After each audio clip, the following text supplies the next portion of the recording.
"You are not my standard," her millionaire CEO husband said. 3 years later, she became very wealthy with 2 beautiful twins.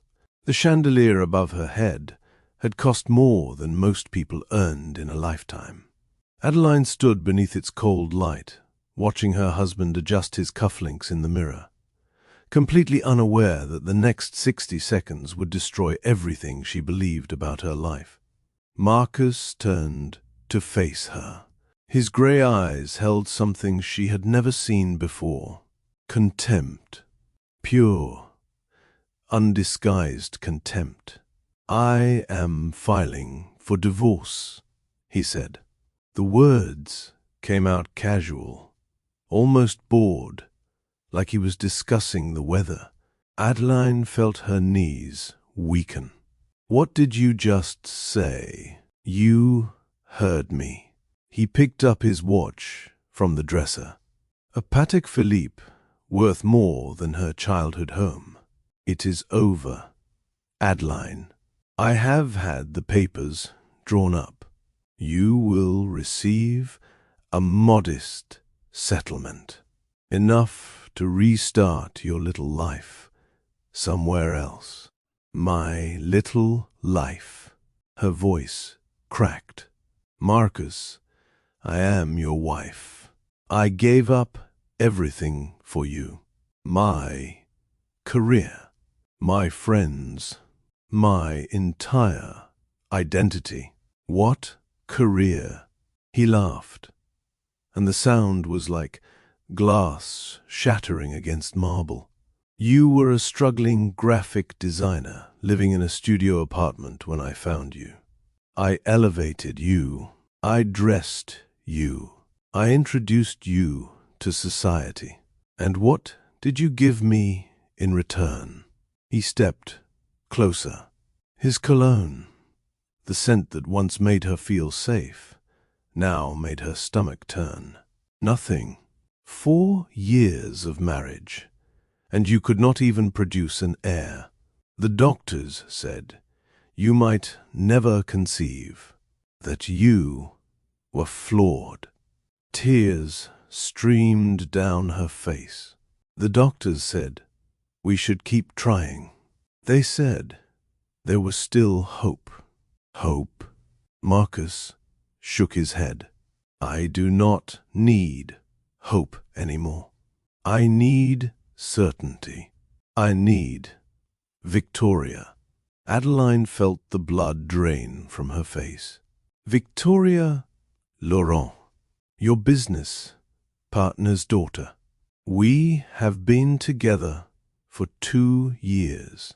He said it casually, like confessing a preference for a different wine. "She is pregnant. 7 weeks. So, you see, the problem was never with me." 2 years, Adeline whispered.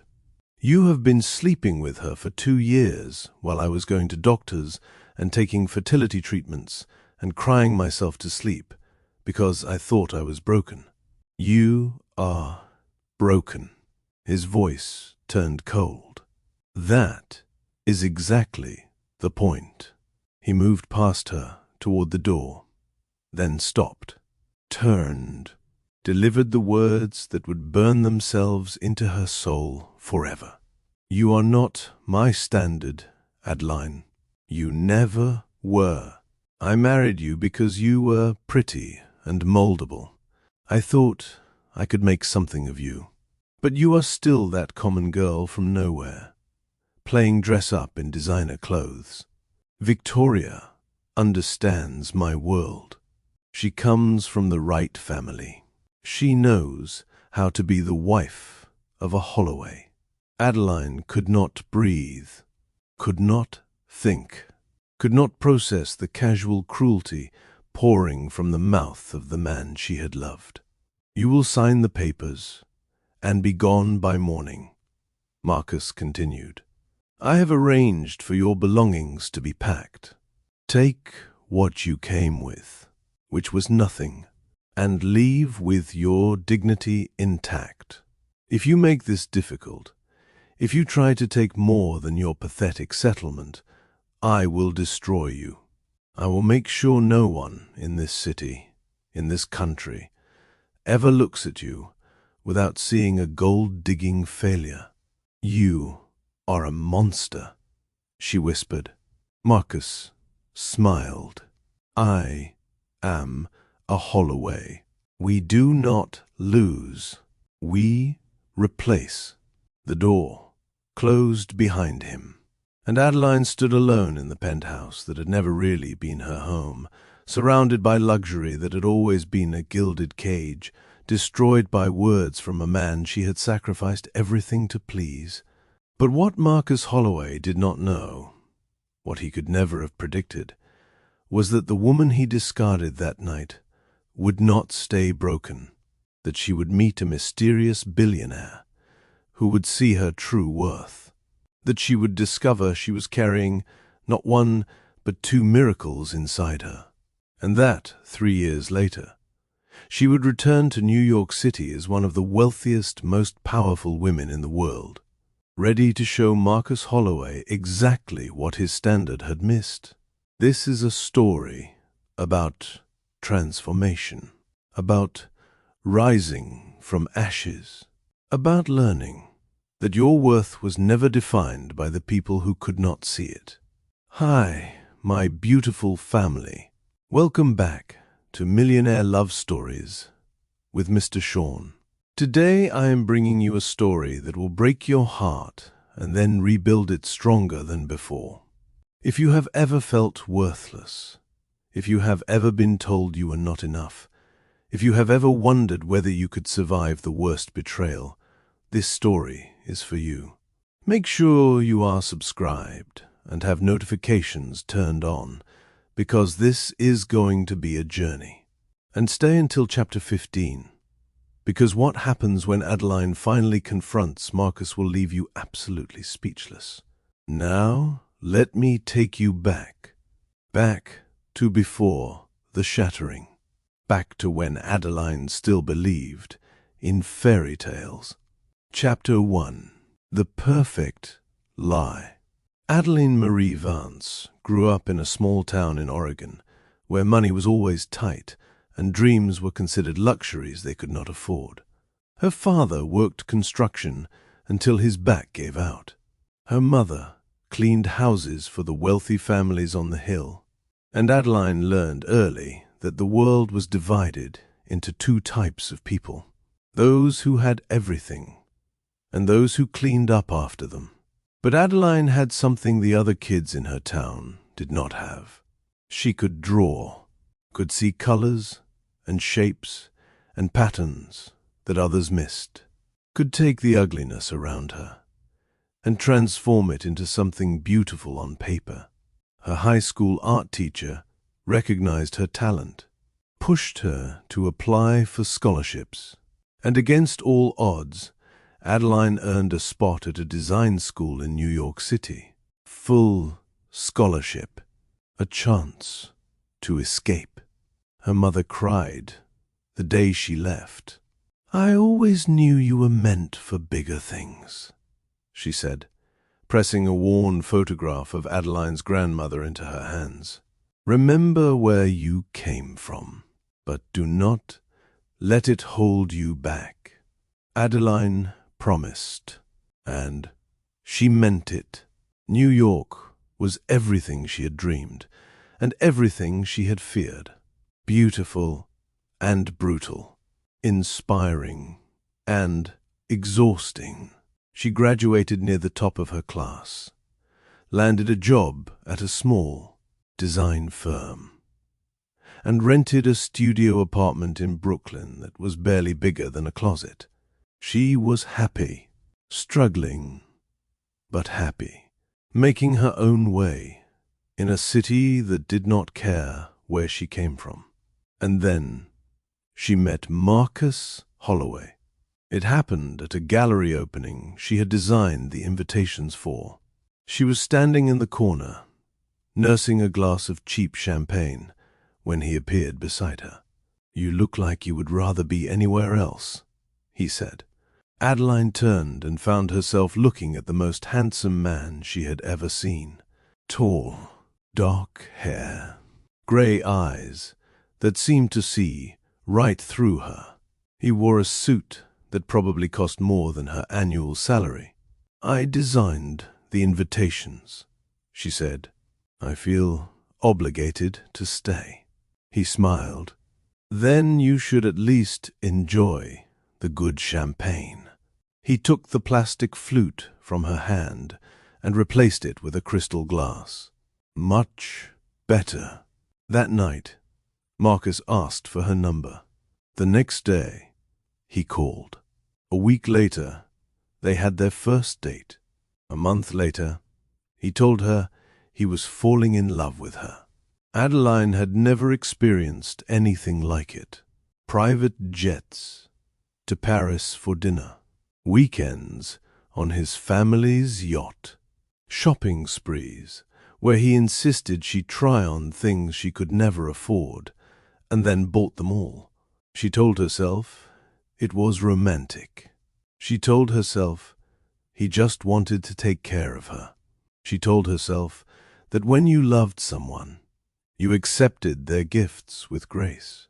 What she did not tell herself was the truth, that with every dress he bought, every trip he planned, every decision he made for her, she was disappearing, piece by piece, until the woman who had fought her way out of Oregon on raw talent and determination barely existed anymore. Marcus proposed after 6 months, a ring worth more than her parents' house, a wedding in the Hamptons that her family could not afford to attend, a new life as Mrs. Holloway. Her mother called the day before the wedding. "Are you happy?" she asked. "Really happy?" "Of course I am happy," Adeline said. "He loves me, Mom. He chose me. Just remember, baby girl, love is not about being chosen. It is about choosing each other every day. Make sure he is choosing you too." Adeline did not understand what her mother meant. Not then. The first year of marriage was a dream, or at least that is what Adeline told herself. She quit her job because Marcus said she did not need to work. She stopped seeing her old friends because they did not fit into Marcus's social circle. She wore what he wanted her to wear, went where he wanted her to go, became who he wanted her to be. And then his mother started asking about grandchildren. A Holloway heir, Clarissa Holloway, announced at a family dinner. "It is time, Marcus. Your father built this empire. You will expand it, and your son will inherit it." Your son. Adeline noticed the assumption immediately. Not your child, your son, as if her only value was the production of a male heir. "We are trying, Mother," Marcus said. "These things take time." They were trying. Every month, Adeline hoped. Every month, she was disappointed. After a year, they started seeing specialists. After 2 years, the doctors started using words like unexplained infertility and assisted reproduction and diminished ovarian reserve. Adeline blamed herself. How could she not? Her body was failing at the one thing it was supposed to do, the one thing the Holloway family required of her. Marcus grew distant. His late nights at the office became more frequent. His touches became less affectionate. He looked at her differently, like she was a project that had failed to meet expectations. "Are you disappointed in me?" Adeline asked one night, after another negative pregnancy test. Marcus did not look up from his phone. I am disappointed in the situation. It was not a denial. She noticed, but she stayed. Of course, she stayed. Where would she go? Back to Oregon. Back to cleaning houses like her mother. Back to being nobody. She had married a Holloway. She had committed to this life. She would make it work. Except Marcus had already decided it would not work. Had already found her replacement. Had already started building a future with Victoria Laurent, while Adeline was crying in doctors' offices and praying for a miracle. She just did not know it yet. The night everything fell apart started like any other. Adeline was preparing for a dinner party, adjusting her dress in the mirror, checking her makeup, making sure every hair was in place. She heard Marcus come home early. Unusual, but not alarming. Maybe he wanted to rest before the guests arrived. She walked out of the bedroom to greet him, and that was when she saw it. The look in his eyes, cold, calculating, like he was about to deliver news he had been rehearsing. "Marcus," she said, "is everything okay? We need to talk," he replied. 4 words that would change everything. Chapter 2. The Shattering. The clock on the wall ticked steadily. Each second felt like an eternity as Adeline watched her husband's face transform into something she did not recognize. "I am filing for divorce." The words hung in the air between them. Adeline felt her legs go weak. She reached for the back of a chair to steady herself. "I do not understand," she whispered. "What are you talking about? What is there to understand?" Marcus's voice was cold, clinical, like he was terminating a business contract. "Our marriage is over. It has been over for a long time. I was just waiting for the right moment to tell you. The right moment." Adeline felt hysteria building in her chest. "And tonight, before our dinner party, is the right moment." "There is no dinner party." He shrugged. "I cancelled it this afternoon. I did not see the point of pretending anymore." Pretending. Adeline felt the word like a slap. "Is that what our marriage has been to you? Pretending? Has it been anything else?" Marcus looked at her with something close to pity. "You had to know this was coming, Adeline. We have not been happy in years." "I have been happy," she said, and her voice broke on the words. "I have been trying so hard to make you happy, to give you what you wanted, to be the wife you needed. That is exactly the problem. You have been trying. Everything with you is effort, work, struggle." Marcus shook his head. "Victoria is different. With her, everything is natural." There it was, the name she had been dreading. "Victoria Laurent," Adeline said. "How long?" Marcus did not even have the decency to look ashamed. 2 years. 2 years. The words exploded out of her.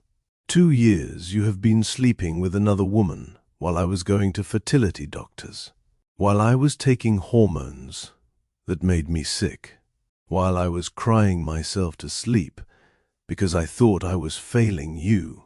You were failing me. Marcus said simply. You still are. The cruelty of it stole her breath. She stared at this man she had married, this man she had loved, this man she had given up everything for, and saw him clearly for the first time. You knew, she whispered. You knew I was doing all of that.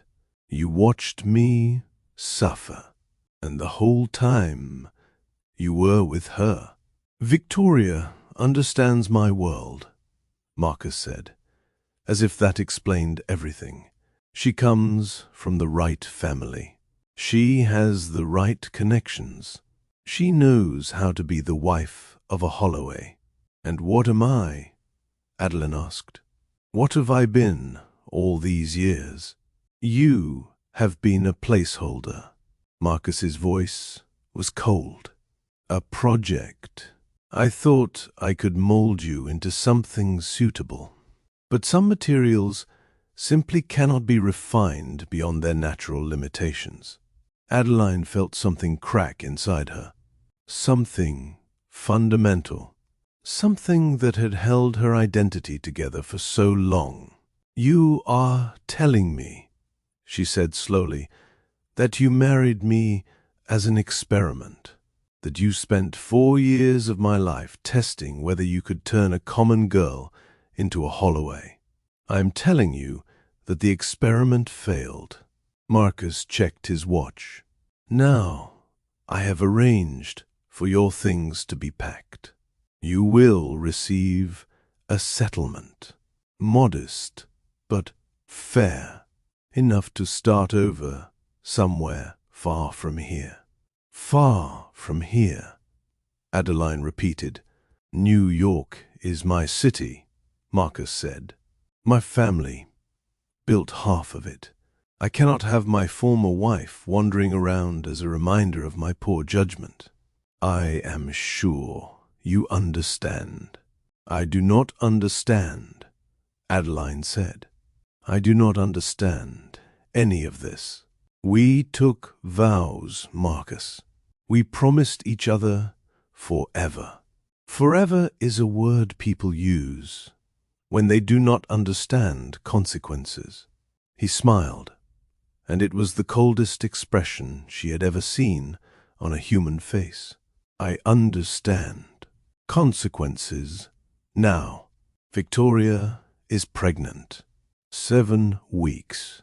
We are expecting a son. The world tilted. Adeline grabbed the chair harder. She is pregnant, she repeated. The woman you have been cheating with is pregnant. Yes, and that changes everything. Marcus walked toward her, and she flinched back instinctively. I need a wife who can give me heirs, Adeline. That is not your fault. It is simply biology. But I cannot wait forever for something that might never happen. The doctors said there was still hope, Adeline said. They said we should not give up. I am not giving up, Marcus corrected. I am moving on. There is a difference. He reached into his jacket pocket and pulled out a manila envelope, dropped it on the table between them. Divorce papers, he said. Sign them tonight. Be gone by morning. Make this easy on both of us. And if I refuse? Adeline asked. Something shifted in Marcus's eyes. Something dangerous. Do not refuse, he said softly.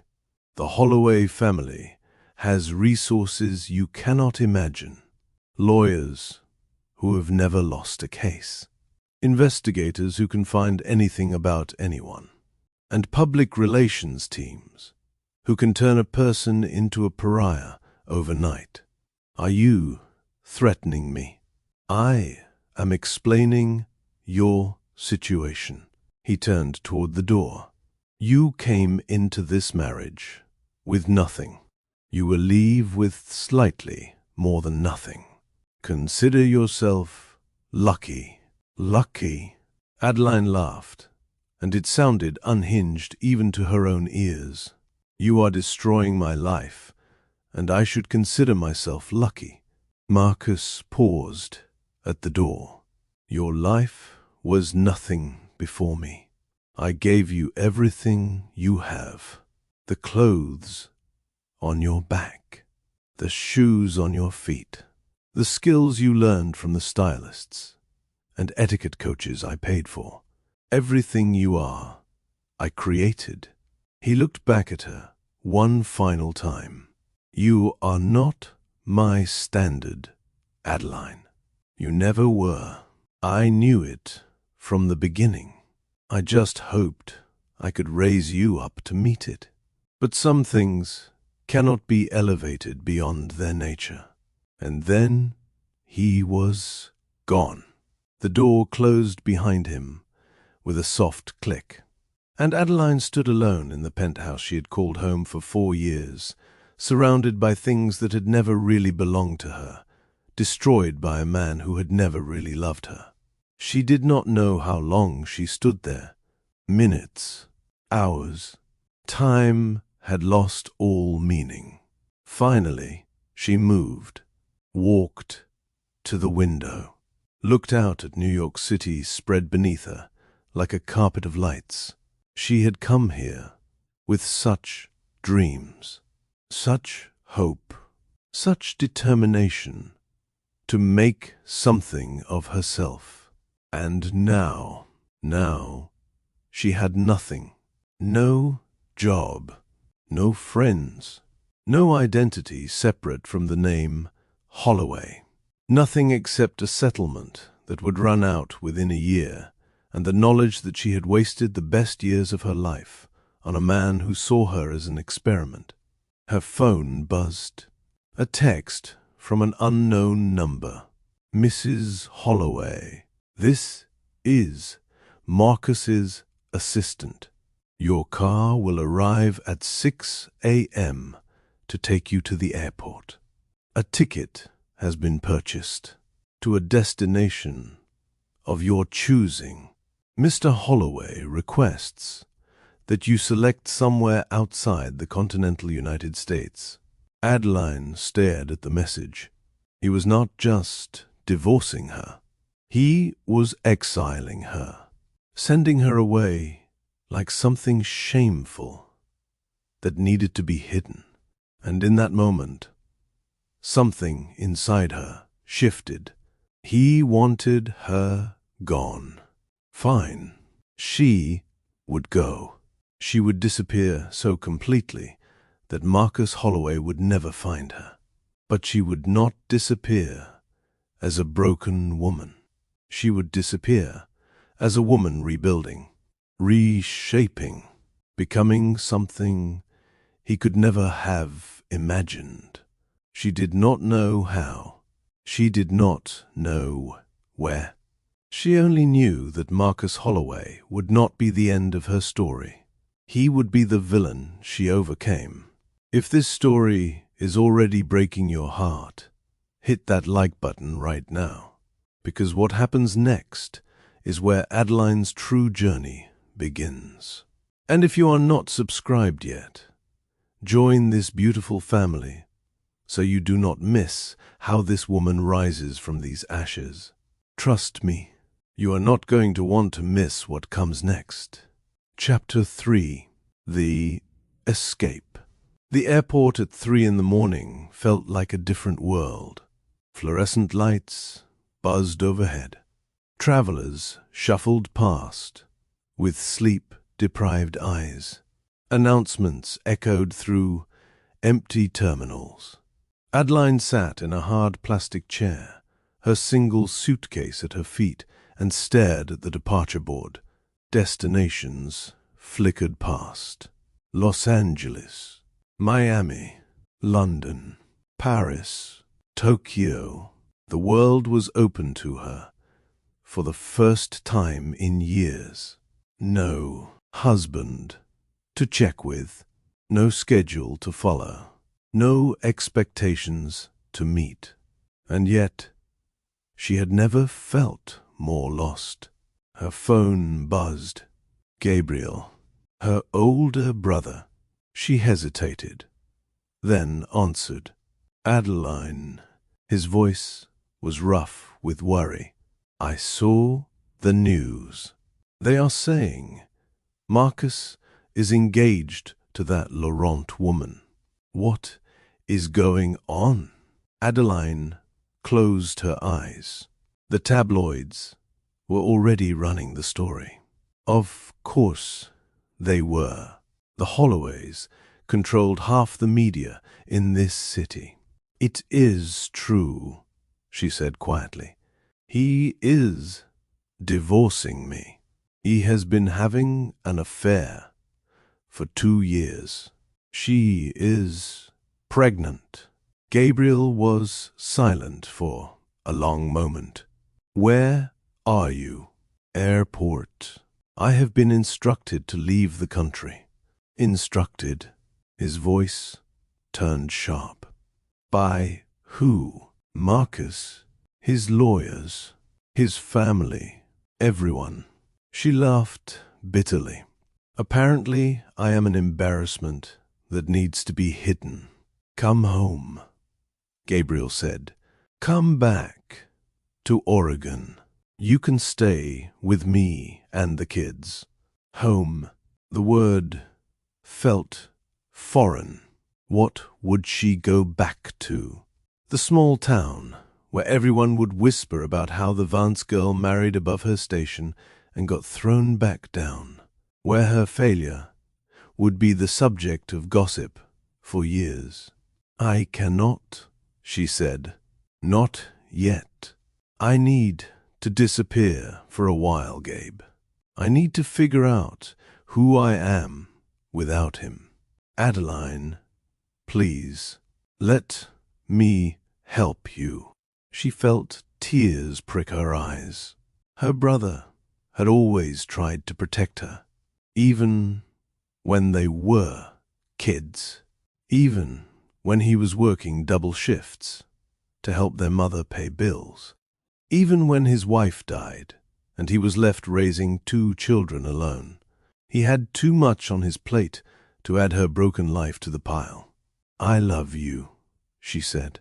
I will be in touch. I promise. Where are you going? Adeline looked at the departure board again. Her eyes settled on a destination. Somewhere warm. Somewhere beautiful. Somewhere Marcus Holloway would never think to look. Monaco, she said. I do not know why. It just feels right. Monaco. Gabriel sighed. That is far. That is the point. Silence stretched between them. Then Gabriel spoke again, his voice gentle. Remember what Mom used to say. When you are at the bottom of a well, do not look up at how far you have to climb. Just find the first handhold and start moving. Adeline felt tears spill down her cheeks. I miss her, Gabe. Me too. Every day. Gabriel paused. She would tell you that this is not the end. She would tell you that the universe breaks us sometimes, so we can rebuild stronger. She would tell you that Marcus Holloway does not get to define your worth. What if she was wrong? Adeline whispered, what if I really am nothing without him? Then you will discover that nothing is a blank canvas. And you were always the artist. She booked the ticket with trembling fingers. One way to Monaco, a place she had never been, a language she barely spoke, a future she could not imagine. The flight left at 6 a.m., 8 hours across the Atlantic, 8 hours to process the destruction of everything she had believed about her life. Adeline did not sleep. She stared out the window at clouds and ocean, and thought about the woman she used to be, the graphic designer with big dreams, the scholarship student who had clawed her way out of poverty, the fighter who had never backed down from a challenge. Where had that woman gone? When had she disappeared? At what point had Adeline Marie Vance been erased and replaced by Mrs. Marcus Holloway? A decoration, a possession, a failed experiment. The plane touched down in Nice as the sun was setting. Orange and gold painted the Mediterranean coast. Adeline collected her single suitcase and walked out into a world she did not recognize. Everything was different here. The language, the architecture, the quality of the light. She found a taxi and showed the driver an address she had saved on her phone. A budget apartment in a part of Monaco the tourists never saw.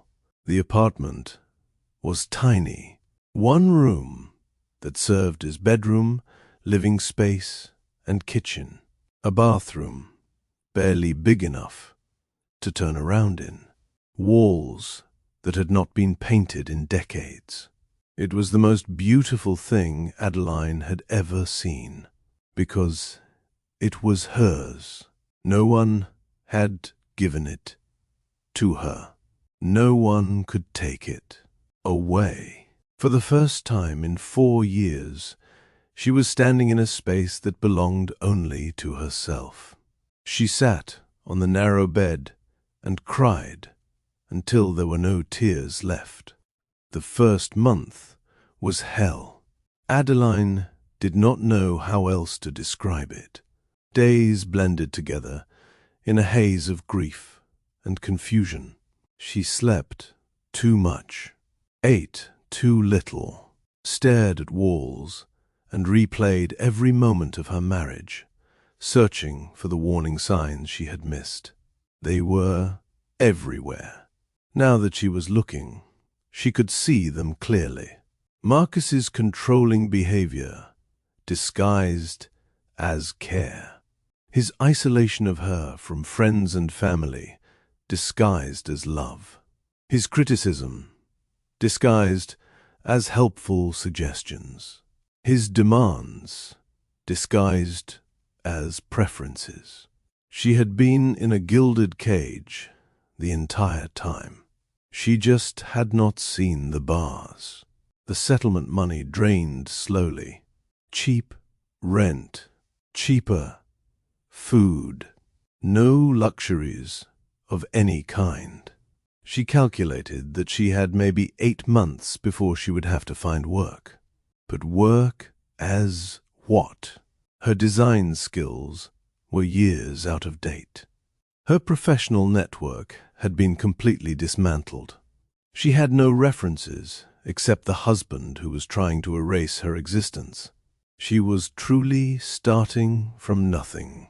One rainy afternoon, Adeline wandered into a small shop and bought a notebook and some pencils. She did not know why.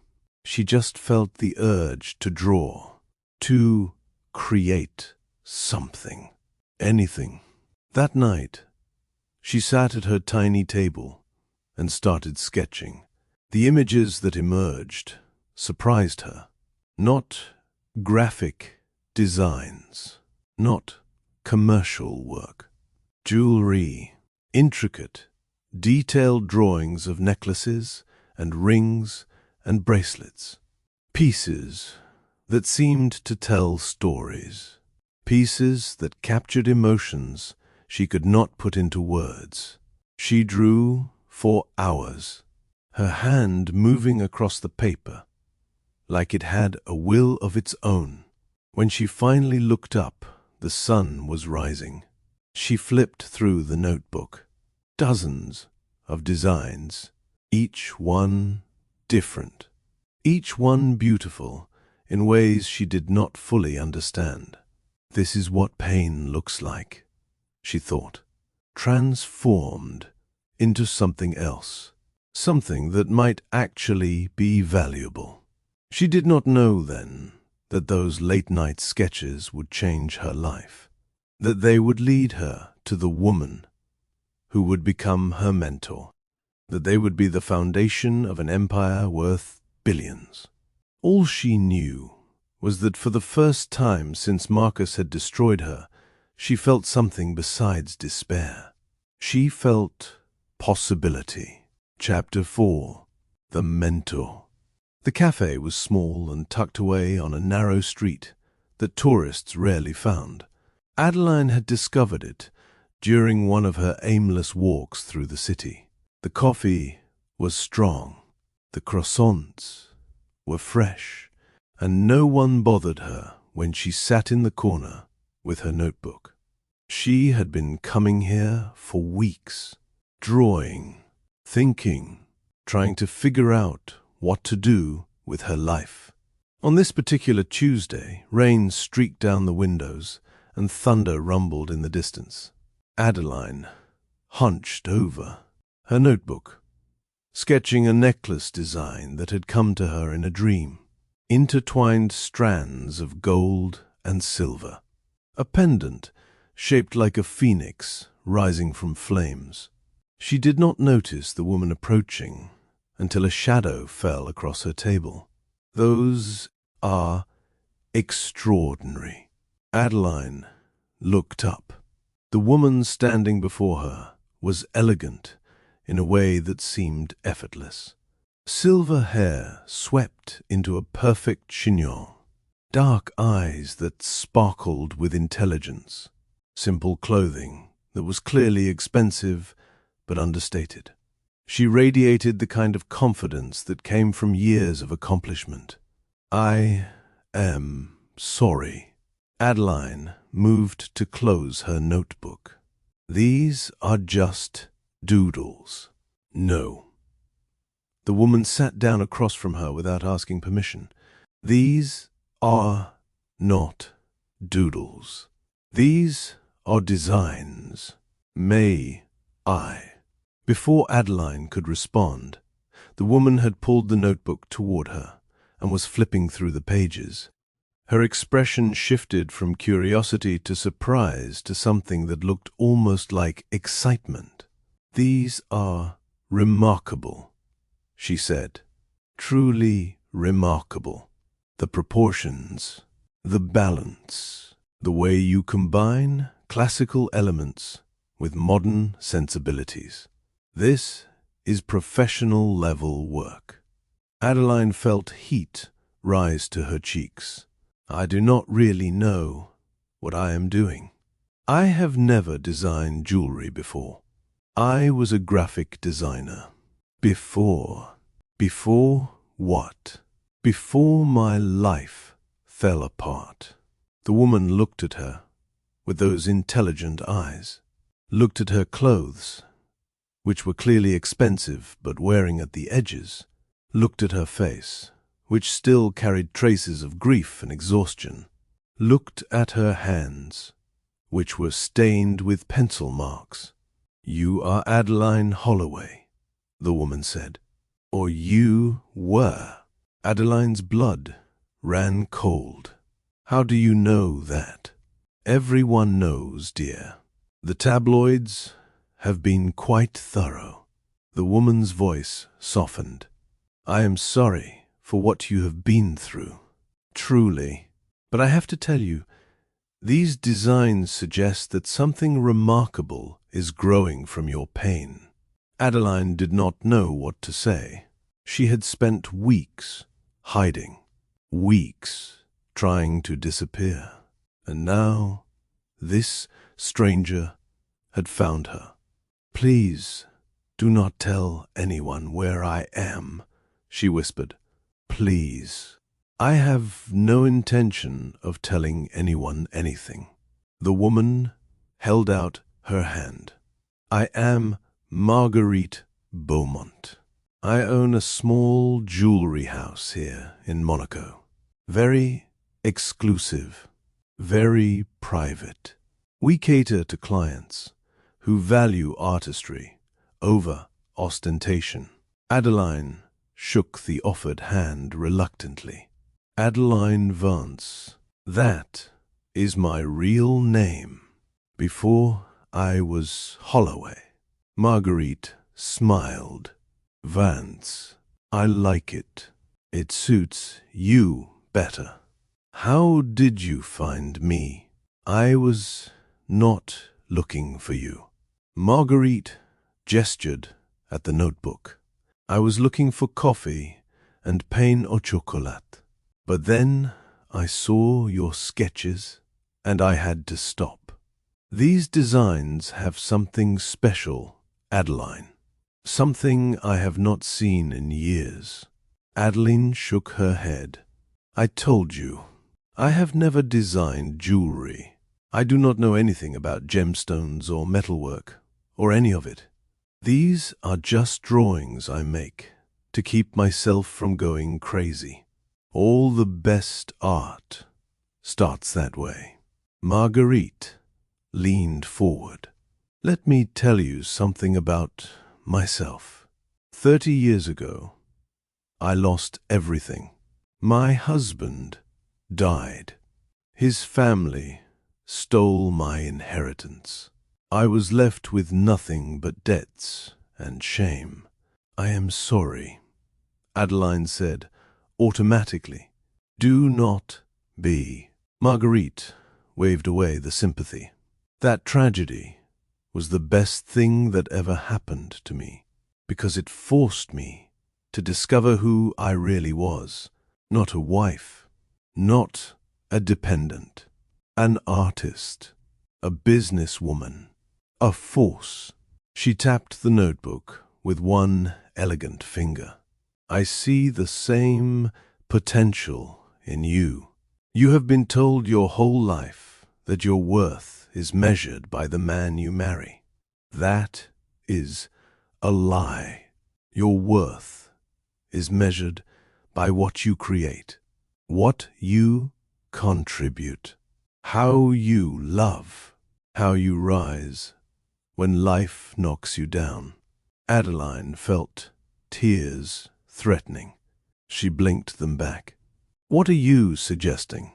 I am suggesting that you come to my atelier tomorrow. Bring your notebook. Let me show you what we do.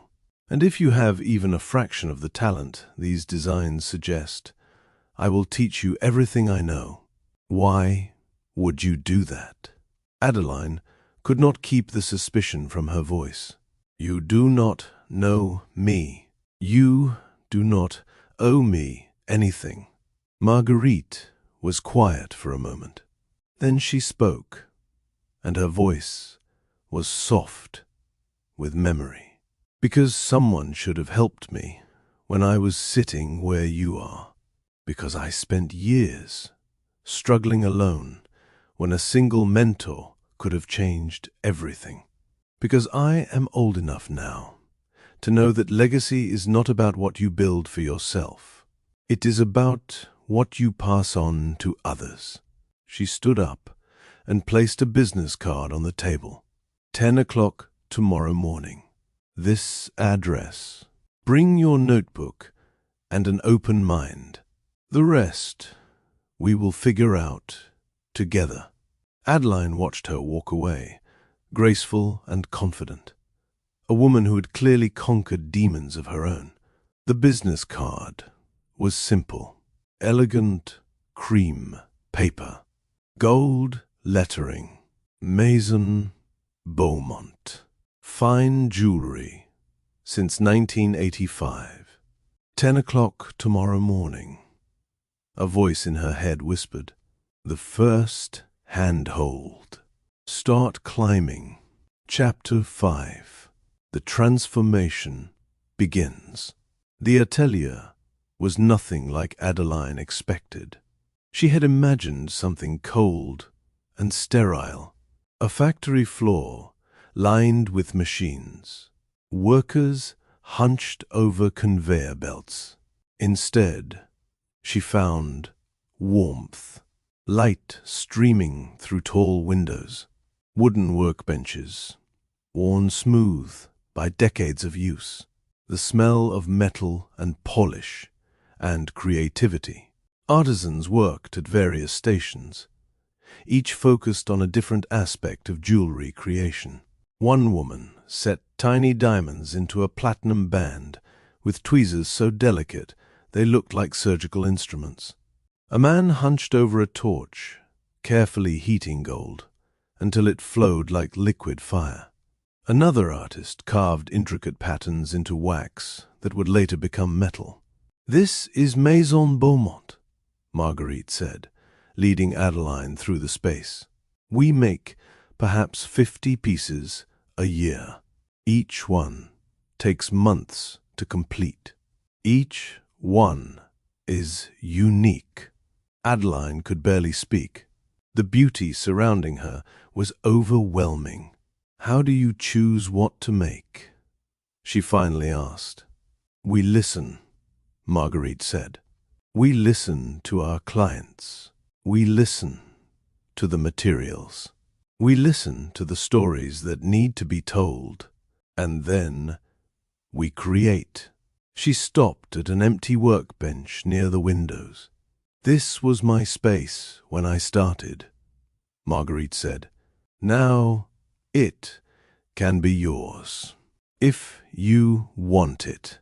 Adeline looked at the bench, looked at the tools laid out with precision, looked at the light streaming through the glass. "I do not deserve this," she whispered. Marguerite's hand landed firmly on her shoulder. "That is exactly what they want you to believe. The people who hurt you, the people who told you that you were worthless, they planted that voice in your head, and now it speaks for them even when they are not around."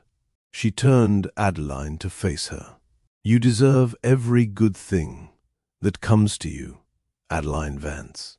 You deserve success. You deserve happiness.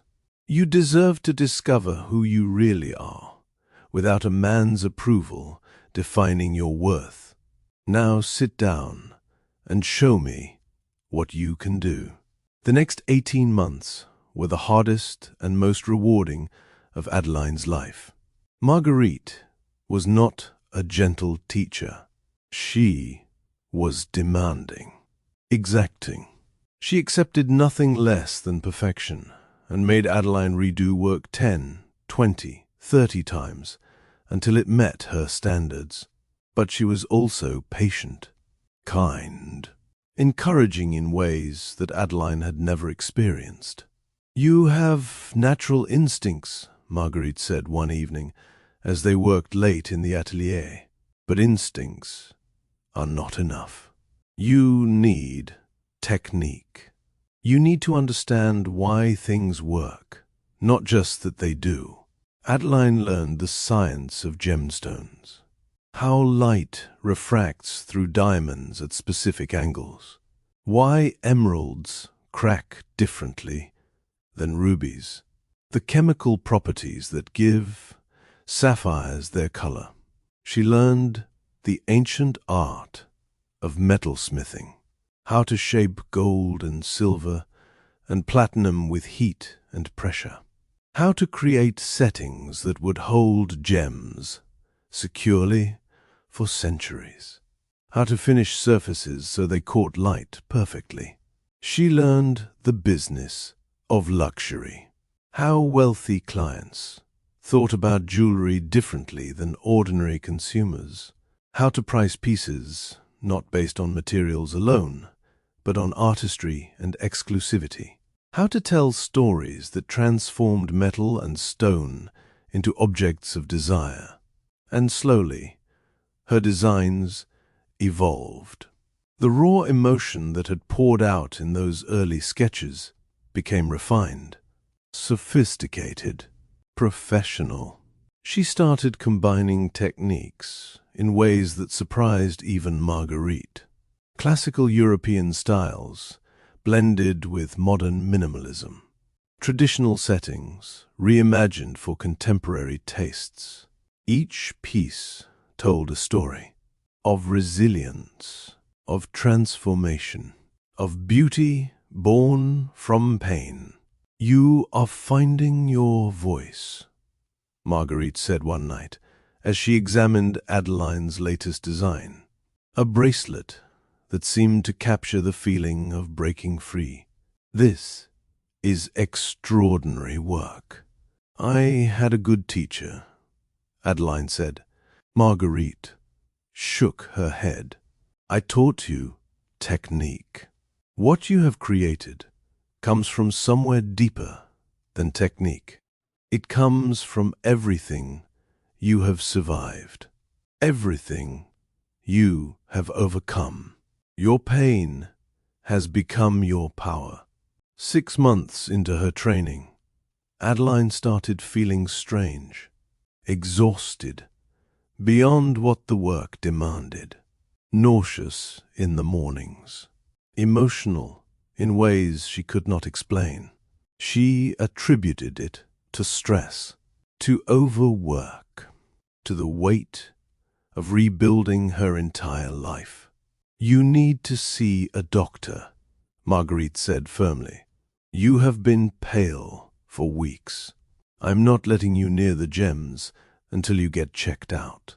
Adeline protested, but Marguerite was immovable. The appointment was scheduled. The tests were run. And then Adeline sat in a cold examination room, staring at a doctor who was telling her something impossible. "Congratulations, Mrs. Vance. You are pregnant." The world stopped. "That is not possible," Adeline whispered. "The doctors said I had diminished ovarian reserve. They said I might never conceive." The physician smiled gently. "The human body is remarkable in its unpredictability. You are approximately 10 weeks along. And there is something else." She turned the ultrasound screen so Adeline could see. 2 heartbeats. "You are carrying twins." Twins. The babies Marcus had said she could never give him. Drop a comment right now and tell me what you think. Do you believe Adeline should ever tell Marcus about his children? Let me know. And if you are loving this story, share it with someone who needs to hear that their worth is not defined by the people who hurt them. Chapter 6. The Miracle. Adeline walked out of the doctor's office in a daze. Twins. She was carrying twins, conceived in the final weeks of her marriage, when she still believed Marcus loved her, when she still hoped their relationship could be saved, when she was still praying for the family they had both wanted. The bitter irony nearly choked her. Marcus had called her flawed, defective, unable to produce heirs. He had left her for a woman who was already pregnant with his child, and the entire time she had been carrying not one, but 2 miracles inside her. She did not know how long she wandered through Monaco's streets. The Mediterranean sparkled in the distance. Wealthy tourists browsed boutique windows. Life continued around her as if nothing had changed. But everything had changed. She found a bench overlooking the harbor and sat down. Her hands moved to her still flat stomach. 2 lives growing inside her. 2 futures depending on decisions she had not yet made. "What do I do?" she whispered to no one. A seagull cried overhead. Waves lapped against yacht hulls. The world offered no answers. Her phone buzzed. Gabriel. She answered before she could think better of it. "Addie, thank God. I have been trying to reach you for days." Gabriel's voice was rough with worry. "Are you okay?" The tabloids are saying Marcus is getting married next month to that Laurent woman. I know, Adeline said. Her voice sounded strange to her own ears, distant, detached. Where are you? What are you doing? Talk to me. I am in Monaco. I am learning to make jewelry, and I am pregnant. Silence on the line. Then Gabriel spoke, his voice careful. Did you just say pregnant? Twins. Adeline started laughing, and even she could hear the edge of hysteria in the sound. The man who said I was broken, who said I could not give him children, who left me for a woman who was already carrying his heir. I am pregnant with his twins. Dear God. Gabriel exhaled heavily. Does he know? The question cut through her hysteria. She went quiet. Does Marcus know? Gabriel repeated. No. And he is not going to know. Addie. No, Gabe. Listen to me. Adeline's voice turned hard. He told me I was worthless. He threw me away like garbage. He is marrying Victoria Laurent and having a baby with her, and he told the whole world that I was not good enough for him. But these are his children too. These are my children. The fierceness in her own voice surprised her. He gave up any right to them when he gave up on me, when he humiliated me, when he exiled me from my own country. These babies will never know his cruelty. They will never feel the way he made me feel. They will never grow up thinking they have to earn their worth. Gabriel was quiet for a long moment. Then he spoke, and his voice was gentle. Mom would understand. You know that. She would tell you to protect those babies with everything you have. Adeline felt tears streaming down her face. I wish she was here. She is here, in you, in the strength you are showing right now, in the life you are building. Gabriel paused. But Addie, you need support. You cannot do this alone. I am not alone. She thought of Marguerite, of the atelier, of the skills she was developing. I have found people here who believe in me. I am building something real, Gabe. Something that will give these babies a future that does not depend on Marcus Holloway. Then build it. Gabriel's voice strengthened. Build something so incredible that when he finally finds out what he lost, it will destroy him. Adeline wiped her tears. That is not why I am doing this. I know, but it does not hurt to imagine it, does it? She almost smiled. No, it does not hurt at all. Marguerite took the news with characteristic calm. Twins, she said, nodding slowly. That will complicate things, but not in ways we cannot manage. They were sitting in Marguerite's private office above the atelier. Evening light streamed through the windows. A bottle of wine sat unopened between them, suddenly unnecessary. You are not upset? Adeline asked. Why would I be upset? You are pregnant, not dying. Marguerite waved her hand dismissively. We will adjust your schedule, reduce the physical demands. Focus more on design work and less on production. But the timeline. All my plans. Plans change. Life happens. The question is whether you are still committed to this path.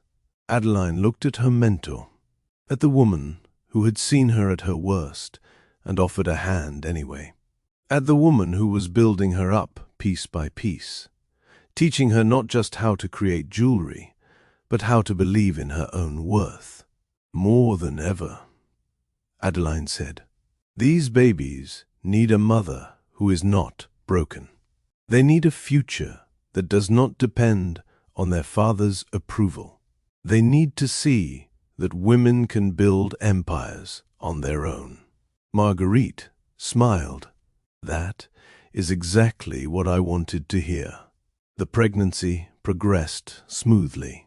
Adeline continued her training, modified for her condition. She sketched during morning sickness. She studied gemstone properties during afternoon exhaustion. She designed entire collections in her mind during sleepless nights. Her belly grew. Her skills sharpened. Her confidence slowly, painfully rebuilt. And then, on a stormy March evening, she felt the first contractions. Marguerite drove her to the hospital herself, held her hand through hours of labor, was there when the doctors placed two tiny, perfect babies in Adeline's arms. A boy first, then a girl 2 minutes later.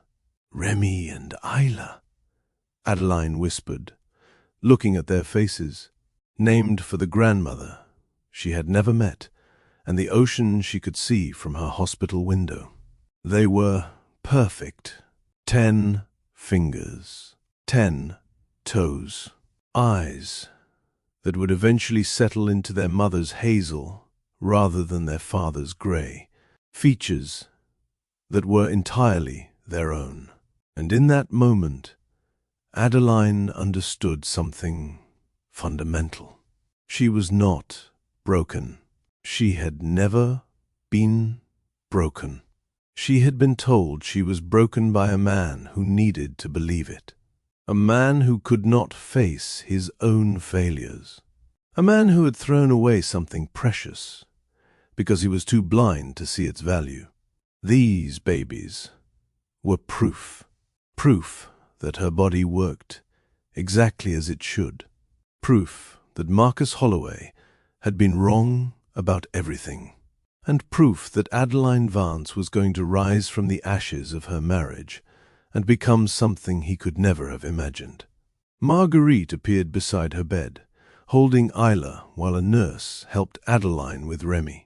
"They are beautiful," Marguerite said softly. "Absolutely beautiful." Adeline looked at her mentor, at her babies, at the life she was building. "They are my reason now," she said. "Everything I do from this point forward is for them." Marguerite nodded. "Then let us make sure everything you do is extraordinary." Outside the window, lightning flashed across the Mediterranean sky. A storm was raging. But inside that hospital room, something else was being born. A phoenix, ready to rise. The hospital room was quiet, except for the soft sounds of 2 newborns sleeping. Rain continued to streak down the windows. Adeline lay exhausted but awake, unable to take her eyes off the tiny faces of her children.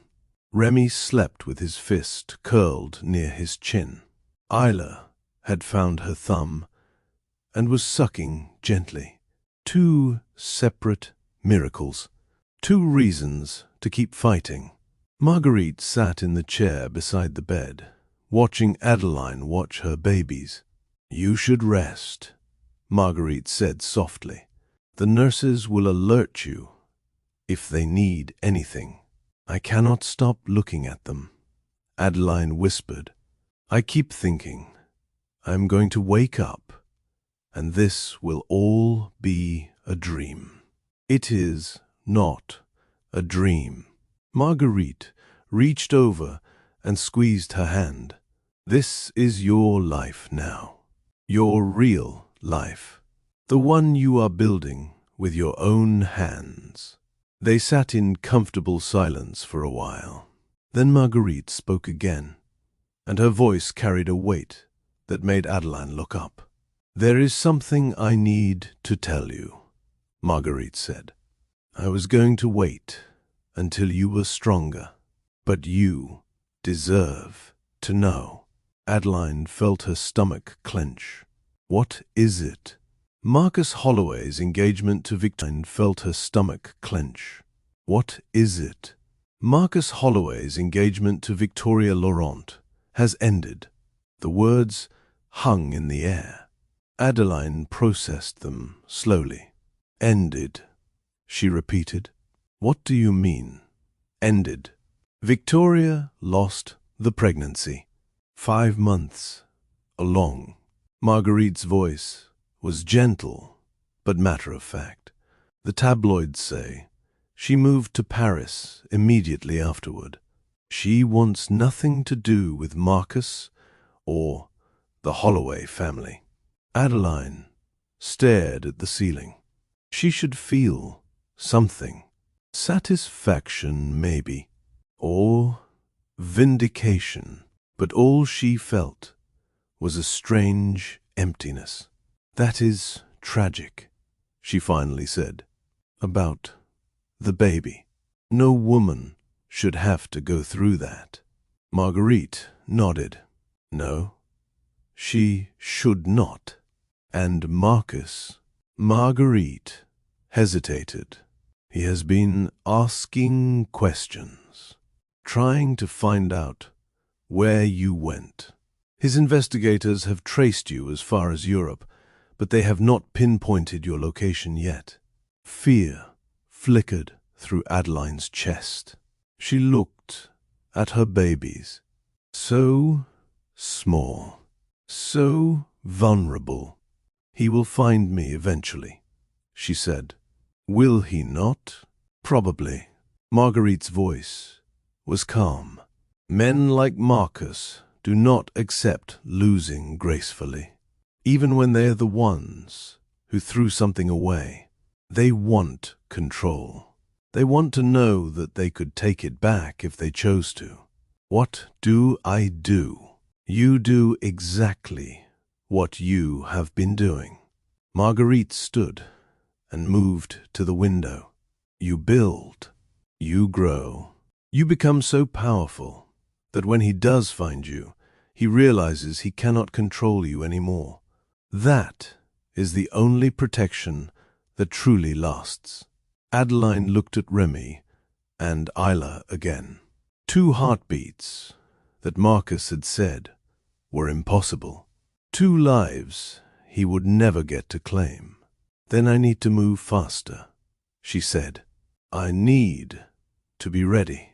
Marguerite turned back and smiled. That is exactly what I wanted to hear.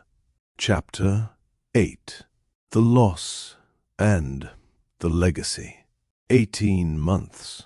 That was how long Adeline had with Marguerite after the twins were born. 18 months of learning, growing, becoming. 18 months of late nights in the atelier with babies sleeping in bassinets nearby. 18 months of designs evolving from promising to extraordinary. 18 months of building something real. And then, one morning, Marguerite did not come to work. Adeline found out from the housekeeper. She had passed in her sleep, peaceful, painless, the way she would have wanted. But that did not make the loss any easier. Adeline stood in the atelier, surrounded by the tools Marguerite had taught her to use. The benches where they had worked side by side, the windows that let in the light Marguerite had loved. And she wept. Remy and Isla, now toddlers beginning to walk, clung to her legs without understanding why their mother was crying. They only knew something was wrong. They only knew she needed them close. The lawyer came a week later. Adeline sat in Marguerite's private office, the same room where they had shared so many conversations. The lawyer was an older man with kind eyes and a gentle manner. Madame Beaumont left very specific instructions, he said. She was quite thorough in her preparations. He opened a folder and began to read. Everything was left to Adeline. The atelier, the client list, the inventory of completed pieces, the relationships with suppliers and artisans, the reputation that Marguerite had spent 30 years building. All of it, every last piece. There is also this. The lawyer handed Adeline an envelope. She asked that you read it privately. Adeline waited until she was alone. Then she opened the envelope with trembling hands. Marguerite's handwriting filled the page, elegant and precise, even at the end. My darling Adeline, if you are reading this, then I am gone. Please do not mourn me too long. I lived a full life, and I died knowing that everything I built would continue in capable hands. You came to me broken and beautiful, carrying pain you did not deserve and talent you did not recognize. I have watched you transform over these months into the woman you were always meant to be. Strong, creative, unstoppable. This business is yours now. Not because you need it, but because you have earned it. Rename it. Make it your own. Create something that will outlast us both. And when Marcus Holloway eventually finds you, because men like him always do, show him what his standard missed. Show him what a common girl from nowhere can become when she stops believing the lies people tell her about her worth. You are my greatest legacy, Adeline. Greater than any piece of jewelry I ever created. Greater than any business success I ever achieved. Now go build your own legacy. And remember that I am watching. Always watching. And always proud. With all my love. Marguerite. Adeline pressed the letter to her chest and cried until there were no tears left. Then she dried her eyes, picked up her children, and went back to work. She renamed the company that very week, Vance and Beaumont, a tribute to both her own name and the woman who had saved her. If Marguerite was watching, Adeline wanted her to see her name in lights. Chapter 9. The Empire Rises. The next 2 years transformed everything. Adeline threw herself into the business with a ferocity born of grief and determination. She designed during the day. She studied markets at night. She built relationships with clients who had loved Marguerite and convinced them to trust her successor. It was not easy. Nothing worthwhile ever is. But slowly, piece by piece, success began to accumulate. Her first original collection was called Phoenix Rising. Each piece represented a stage of transformation. The cocoon of pain, the breaking open, the first tentative flight, the full blaze of rebirth. Critics were mesmerized. They called the work emotional and powerful. They said the jewelry seemed to carry stories within it. They said looking at an Adeline Vance piece was like looking into someone's soul. Orders poured in. Celebrities discovered the brand. A European princess wore a phoenix necklace to a state dinner, and suddenly everyone wanted one. But it was a single piece that changed everything. The rising bracelet, delicate rose gold set with diamonds that seemed to float. Simple enough to wear every day. Elegant enough for the most formal occasion. And accompanied by a card that told a story. This bracelet was designed by a woman who was told she was worthless, who was thrown away by someone who could not see her value, who rebuilt her life from nothing and discovered that the ashes of destruction can become the foundation of something extraordinary. Wear this as a reminder. You are enough. You have always been enough, and no one gets to tell you otherwise. The bracelet went viral. Women around the world connected with the message. They bought the pieces and shared their own stories of survival. They posted pictures with hashtags about rising and rebuilding. They formed a community around the idea that being discarded did not mean being destroyed. Within months, Vance and Beaumont became a phenomenon. Second, location. Third, location. Flagship stores planned for Paris, London, Tokyo, New York. The wait list for custom pieces stretched to 2 years. Forbes ran a profile, calling Adeline one of the most innovative designers of her generation. Vogue featured her on their cover with the headline, "The Phoenix Who Rose." And through it all, Remy and Isla grew. 3 years old now, bright and curious, and completely unaware that their mother was becoming one of the wealthiest women in Europe. Adeline made sure they were grounded, made sure they knew that money was a tool, not an identity, made sure they understood that their worth came from who they were, not what they owned, just like Marguerite had taught her.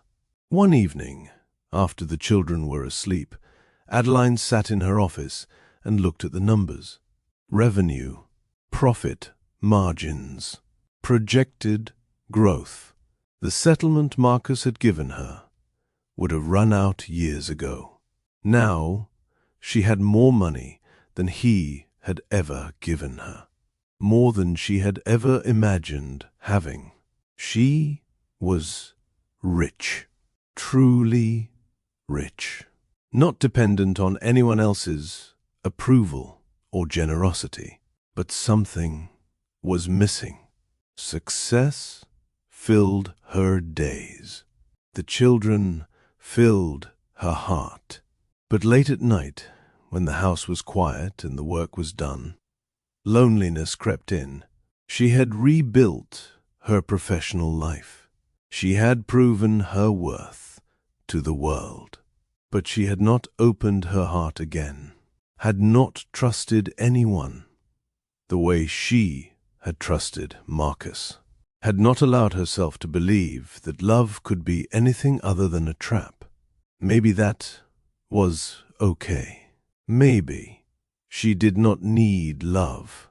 Maybe success and family were enough.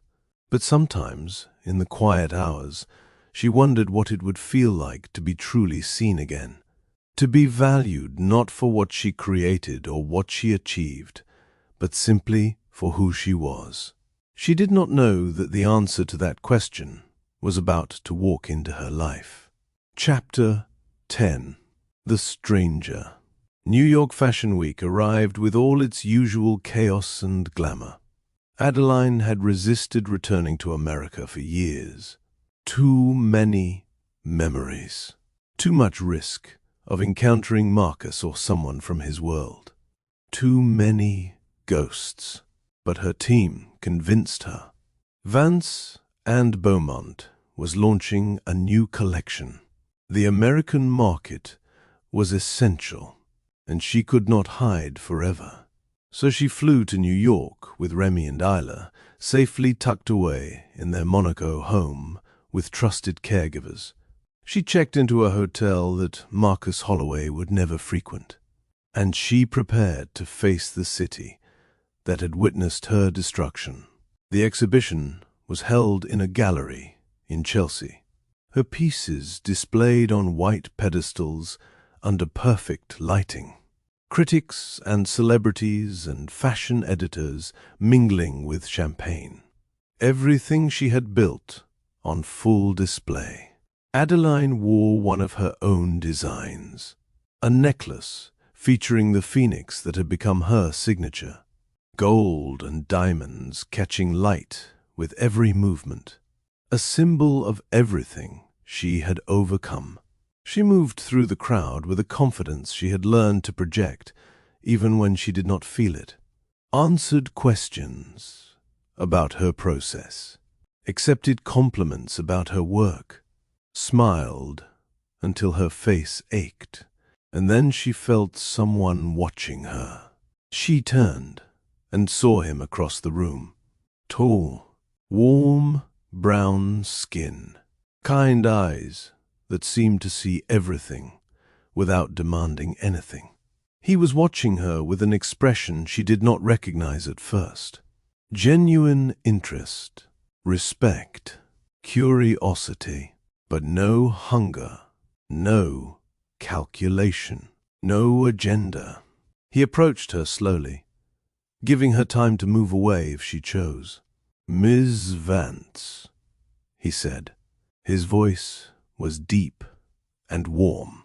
"I have been admiring your work all evening. Not just the jewelry, the stories behind it, the meaning you infuse into every piece." Adeline studied him. He wore his suit like someone accustomed to wealth, but not defined by it.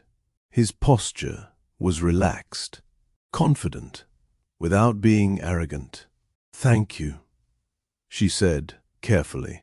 "And you are Damien Cole." He extended his hand.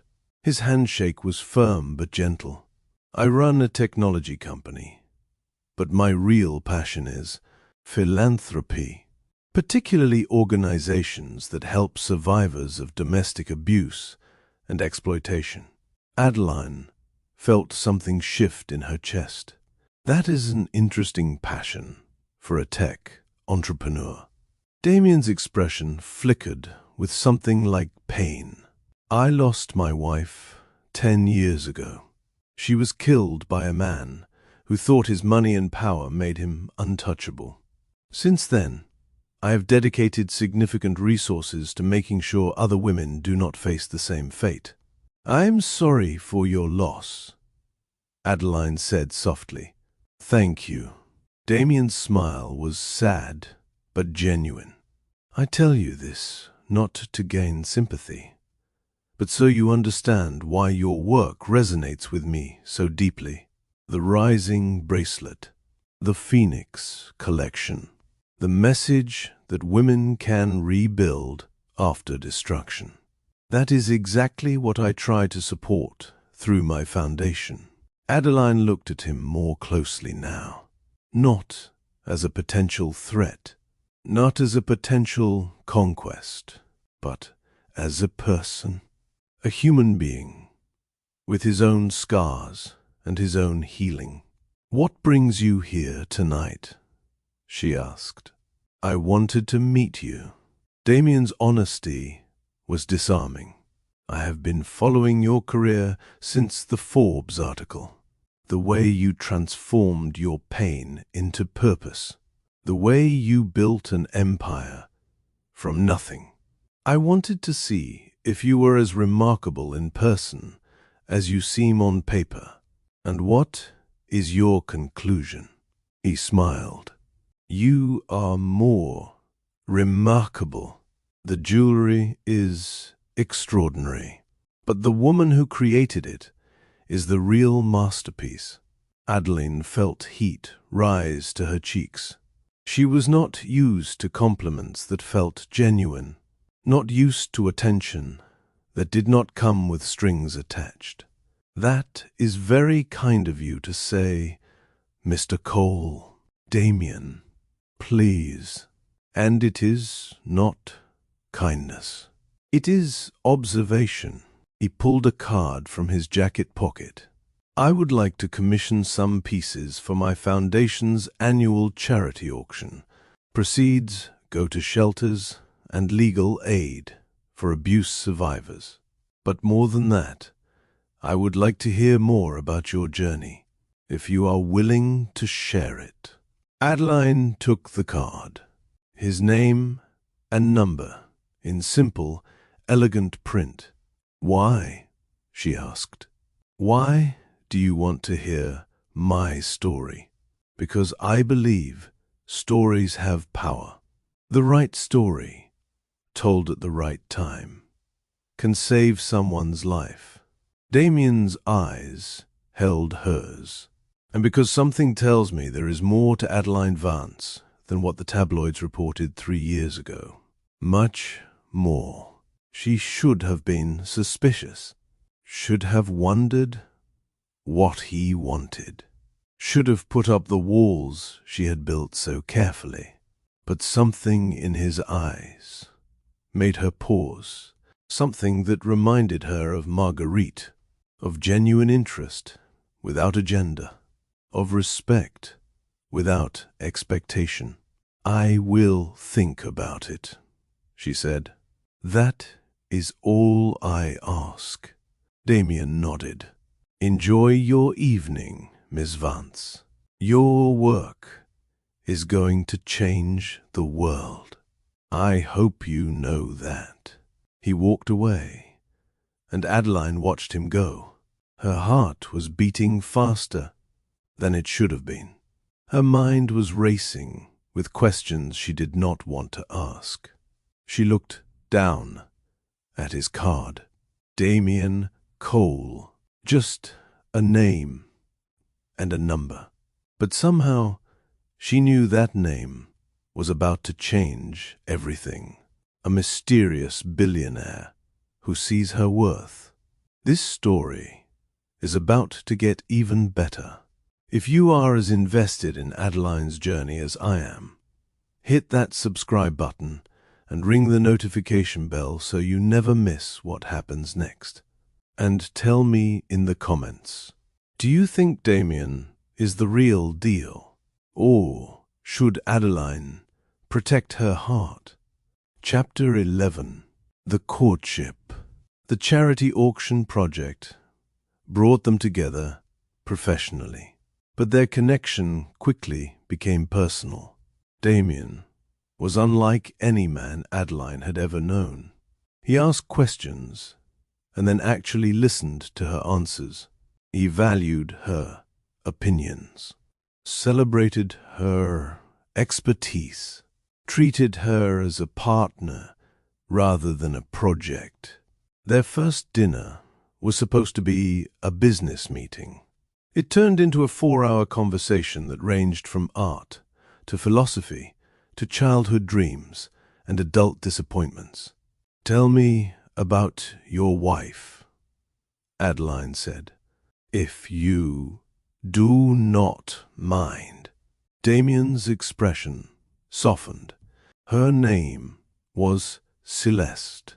She was brilliant, passionate about social justice. She saw inequality everywhere and could not rest until she had done something about it. What happened? She was helping a woman escape an abusive husband, a wealthy, powerful man who was connected to politicians and police. Damien's voice grew heavy. He had her killed, made it look like an accident. And because he had money and connections, no one was ever held accountable. That is horrific. It destroyed me for a while, Damien admitted. I had all this money, all this supposed power, and I could not protect the woman I loved, could not get justice for her death. How did you survive it? He was quiet for a moment. I realized that falling apart meant he won. The man who killed her would win, and I could not let that happen. So I channeled everything into building something that would save other women, that would honor Celeste's memory by continuing her work. Adeline understood completely. She had done the same thing, transformed destruction into creation, pain into purpose. We are alike, she said softly. I noticed that the moment I saw you, Damien's eyes met hers. Two people who have been broken and chose to rebuild instead of surrender. It is rare. It is beautiful. And I am grateful to have found someone who understands. Their meetings became more frequent. Dinners, walks through the city, long phone calls when Adeline returned to Monaco and Damien stayed in New York. He asked to meet Remy and Isla. Adeline hesitated. Her children were her priority. She would not introduce just anyone into their lives. But Damien did not push. He waited until she was ready. And when she finally agreed, his interaction with her children told her everything she needed to know. He got down on their level, listened to their stories, played their games, treated them with genuine affection rather than polite tolerance. Your mother is the most remarkable woman I have ever met, he told them seriously. You are very lucky to have her. Remy, now nearly 4, studied Damien with suspicious eyes. Do you make her happy? Damien looked at Adeline. I try to. Does she seem happy? Remy considered this. She smiles more when she talks about you. Damien smiled. Then I will keep trying. Adeline watched them together and felt something unfamiliar stirring in her chest. Hope. The terrifying, wonderful possibility that love could exist without control. That partnership could exist without possession. She tried to resist it, tried to remind herself of all the reasons she should not trust again. But Damien made it impossible. He never tried to change her, never suggested she should work less or soften her ambitions, never made her feel like she needed his approval to be complete. Instead, he celebrated her, supported her, made her feel like her success added to his life rather than threatening it. I am falling for you, she admitted one night. They were standing on a balcony overlooking the Mediterranean. Stars scattered across the sky above them. Is that a problem? Damien asked. It terrifies me, she said honestly. The last time I fell for someone, he destroyed me. Damien turned to face her, took her hands in his. I am not Marcus Holloway, he said quietly.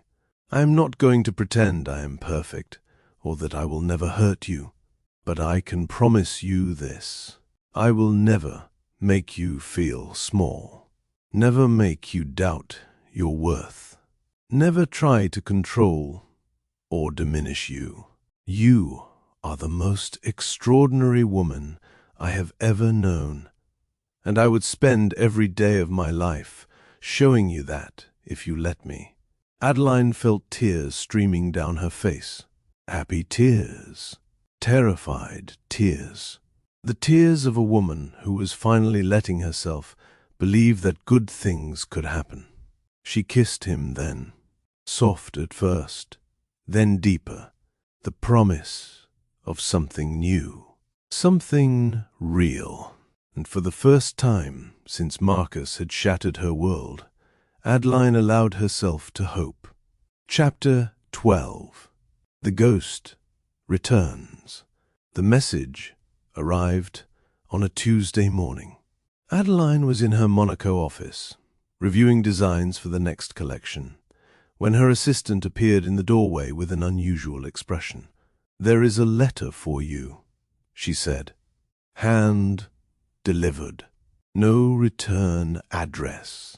Adeline took the envelope. Cream-colored, expensive paper. Her name written in handwriting she recognized immediately. Her blood ran cold. She opened it with steady hands, refusing to let Marcus Holloway see her tremble, even though he was not in the room. "Adeline, I have seen the articles about your success. I have to admit, I am impressed. The common girl from nowhere has made something of herself. After all, I made a mistake. I see that now. I should not have said the things I said or done the things I did. Victoria was a miscalculation. Our marriage was valuable, and I threw it away for something that turned out to be worthless. I would like to meet, to discuss the possibility of reconciliation. I believe we could still build something together. Contact my office when you are ready. I am sure we can come to an arrangement that benefits us both. Marcus."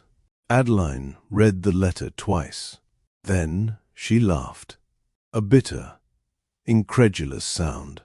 Reconciliation. After everything. After calling her worthless. After humiliating her publicly.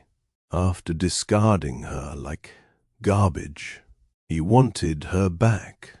No, that was not right. He wanted what she had built. He wanted to attach himself to her success after his own had crumbled. He wanted to control the narrative, to be the man who graciously took back the wife he had discarded. She showed the letter to Damien that evening. "He is delusional," Damien said flatly.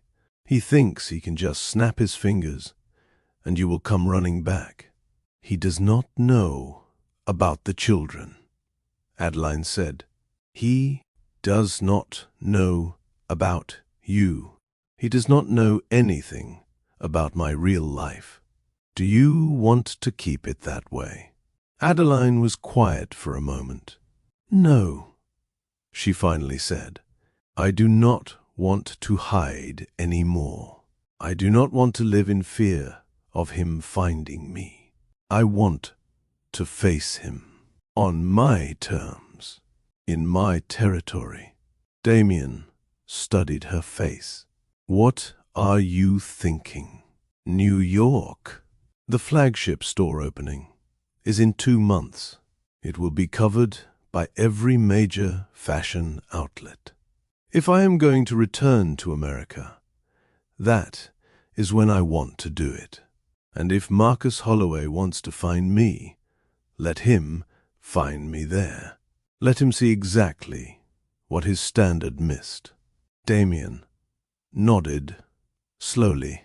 "I will be there, whatever you need."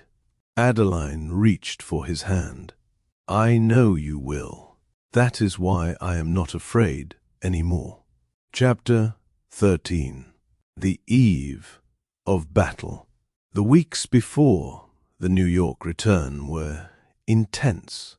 Adeline met with lawyers, documented everything about Marcus's past behavior, created protective structures around the twins in case he tried to claim parental rights. "Your position is strong," her attorney assured her. "He abandoned you while you were pregnant, even if he did not know about the pregnancy. He publicly humiliated you.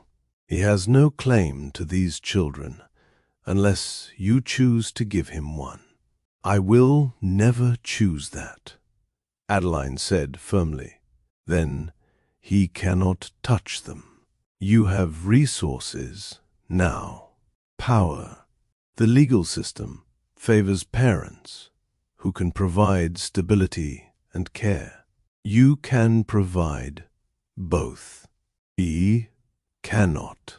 Damien was a constant presence, supporting without smothering, offering advice without insisting, treating her as a partner in every sense. "What happens after New York?" he asked one night.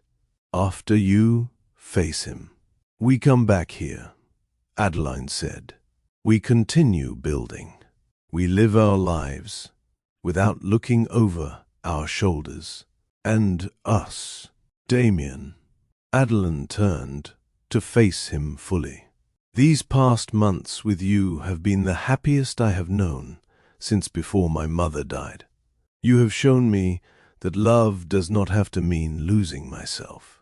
That partnership does not have to mean submission." He waited, patient, hopeful. "I want to build a life with you," she said. "A real life, with the children, with our work, with everything we both believe in. If you want that too." Damien pulled her close. "I have wanted that since the moment I met you. I was just waiting for you to be ready." The night before the flight to New York, Adeline could not sleep. She walked through her Monaco home, looking at photographs of Remy and Isla, remembering the penthouse where Marcus had destroyed her, thinking about the woman she had been then and the woman she had become. "I am not her anymore," she whispered to the darkness. "I am not the woman you threw away, Marcus. I am something you could never have imagined. And tomorrow you are going to see exactly what you lost." She touched her mother's photograph, worn and faded now from years of handling. "I wish you could see this, Mom. I wish you could meet your grandchildren. I wish you could see that I finally understand what you meant about choosing each other every day." She felt warmth spread through her chest. Maybe her mother was watching. Maybe she already knew. Chapter 14. The confrontation. The flagship store opening was a triumph. Hundreds of guests filled the Soho space. Celebrities, critics, fashion editors, wealthy collectors. Everyone wanted to see the woman behind Vance and Beaumont. Everyone wanted to witness the Phoenix in person.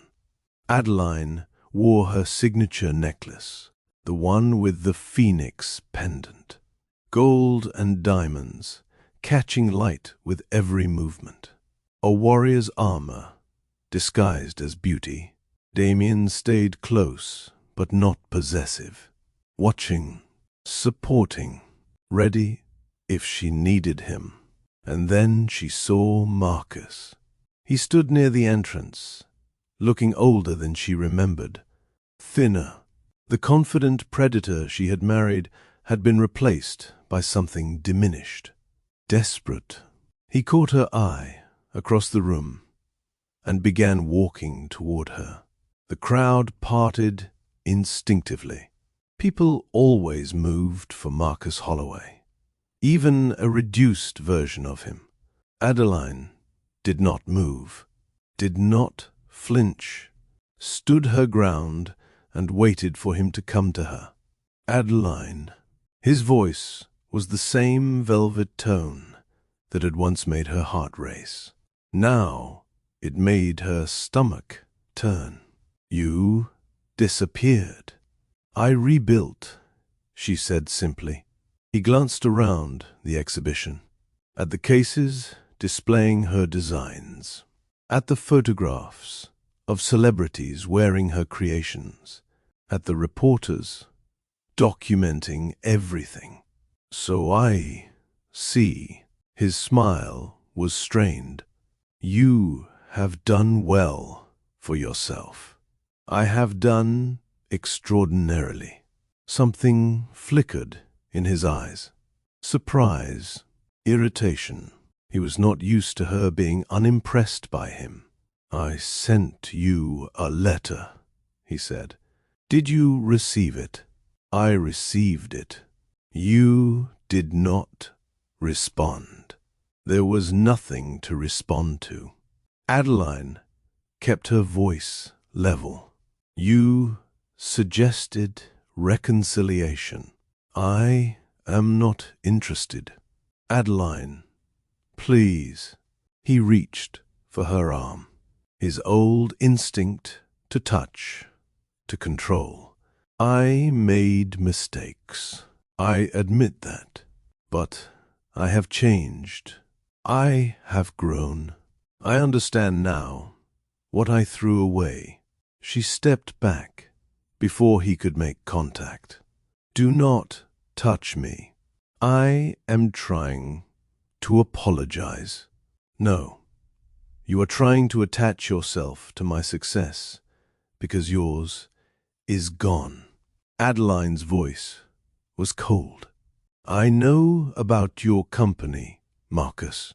The lawsuits, the lost partnerships, the Holloway name does not carry the weight it used to. His face flushed. That is not why I am here. Then why are you here? Because I miss you. Because I was wrong about everything.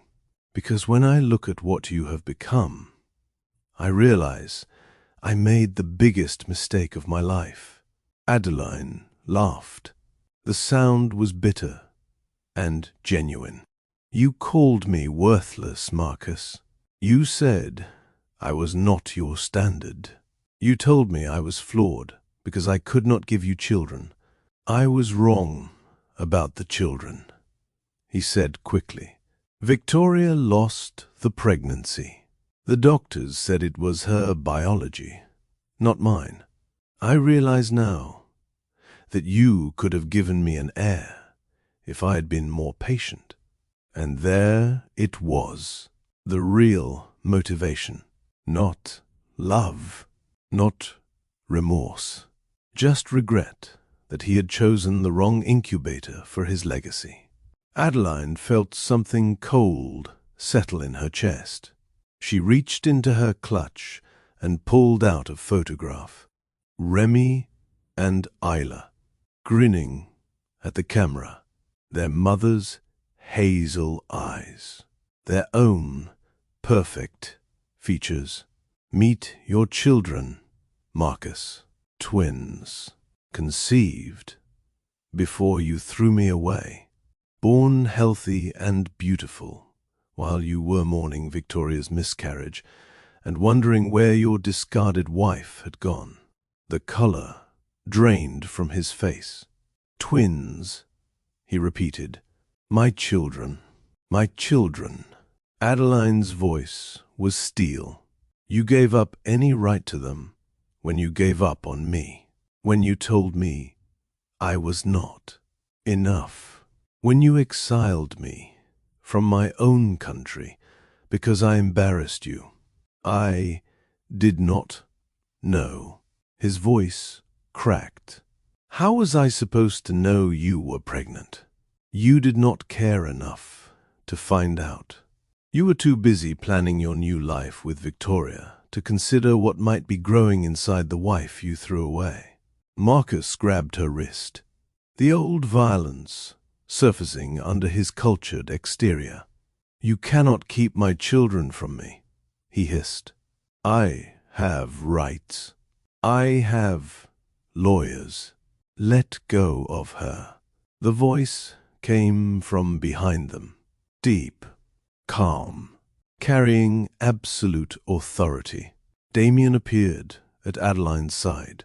His posture was relaxed, but his eyes were deadly. Marcus released her immediately. He recognized Damien Cole. Everyone knew Damien Cole. Everyone knew his resources made the Holloway fortune look modest by comparison. "This is a private conversation," Marcus said through gritted teeth. "It is a public exhibition, and you are making a scene." Damien stepped closer to Adeline, protective without being possessive. "I believe Miss Vance has made her position clear. Perhaps you should respect it." Marcus looked between them. Understanding dawned on his face, followed by rage. "You are with him." He spat at Adeline. "You replaced me with this person." "I did not replace you," Adeline said calmly. "I upgraded. This confrontation is giving me chills. If you want to see Marcus Holloway completely destroyed, keep watching and share this video with every woman who has ever been told she was not enough. Let us get this story to 1 million views because this message needs to be heard. Chapter 15. The Final Words. Adeline faced her former husband with a calm she had earned through years of pain and growth. "You want to talk about rights, Marcus? Let me tell you about rights. You have the right to regret your choices. You have the right to realize what you threw away. You have the right to feel the crushing weight of your own stupidity for the rest of your life." Her voice did not rise. It did not need to. "But you do not have the right to my children. You do not have the right to claim a place in a family you destroyed. And you do not have the right to pretend that an apology can undo years of cruelty." Marcus's face twisted. "You are making a mistake." "No." Adeline smiled, and it was the smile of a woman who had walked through fire. "I made a mistake when I married you. I made a mistake when I gave up my identity to please you. I made a mistake when I believed your lies about my worth. Those were mistakes. This is clarity." She stepped closer to him, close enough that only he could hear her next words. "You told me I was not your standard, Marcus. You were right. Your standards led you to cheat on your wife, to humiliate her publicly, to throw away a family for a woman who left you there. Moment things got hard. Your standards are garbage, and I am so far above them that you cannot even see me anymore." Marcus's hands clenched into fists. His face reddened, the veneer of sophistication cracking to reveal the small, cruel man underneath. "I will destroy you," he whispered. "I will make your life hell. I will take those children and raise them to know what a vindictive witch their mother really is. Try it." Adeline's voice was ice. "I have lawyers who have never lost a case.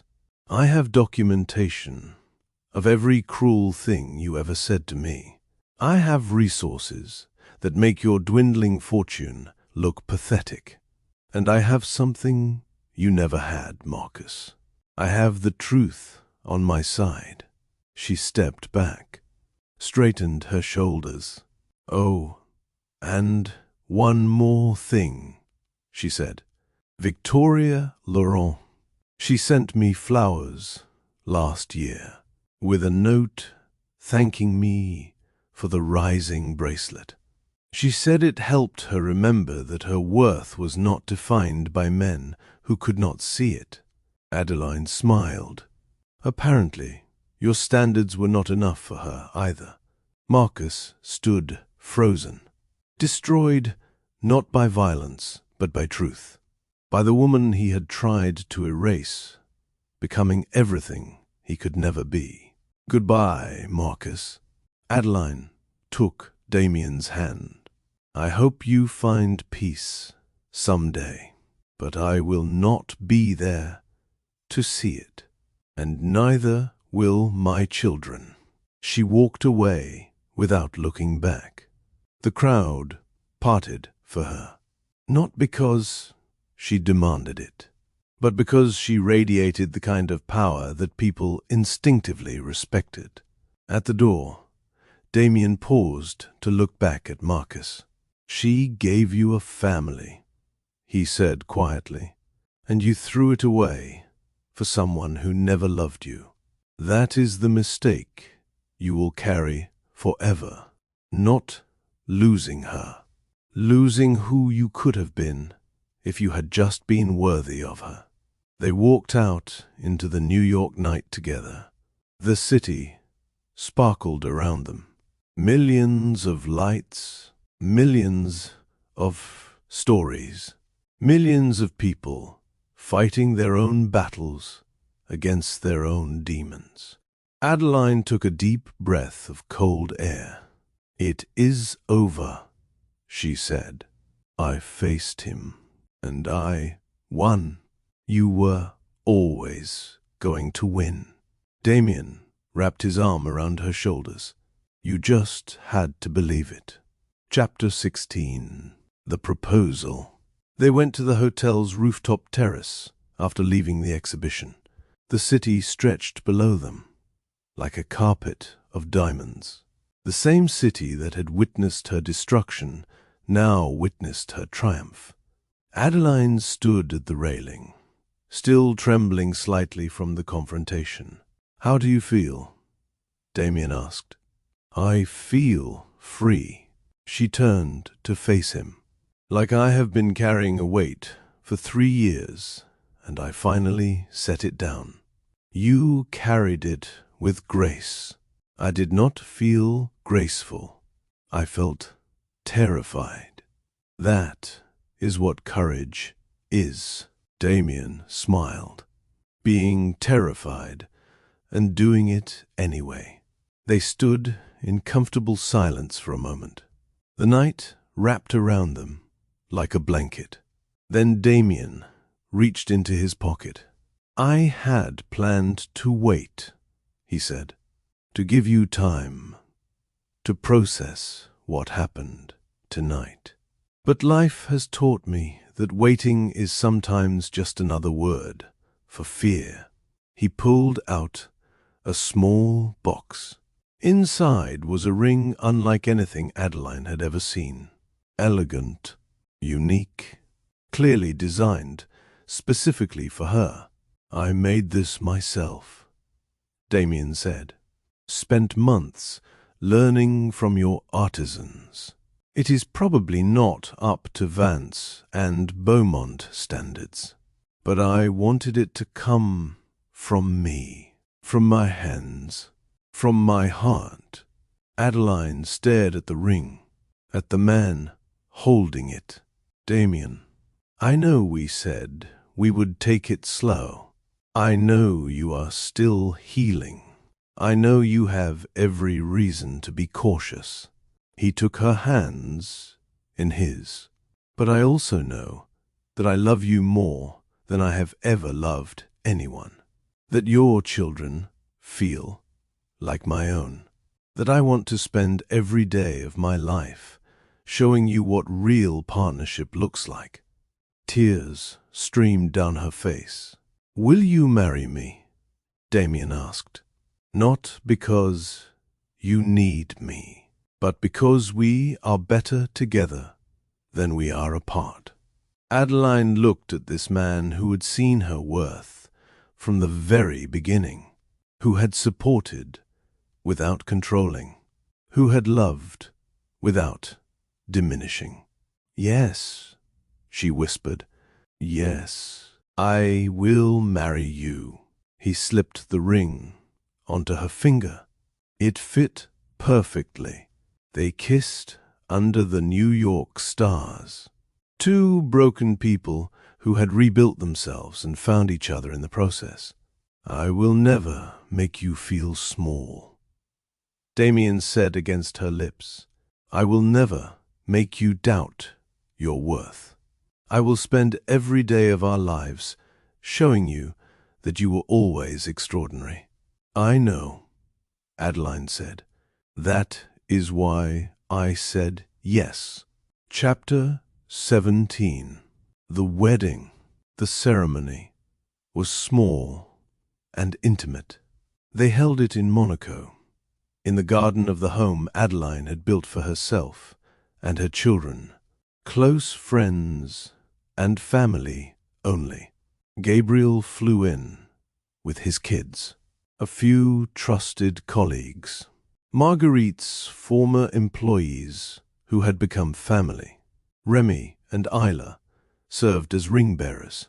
They took the job very seriously, marching down the aisle with the focus of soldiers on a mission. Adeline wore a simple dress. No designer labels, no ostentatious display, just clean lines and beautiful fabric, exactly like her jewelry designs. Damien waited for her under an arch covered in flowers. Gabriel walked her down the aisle. His eyes were wet.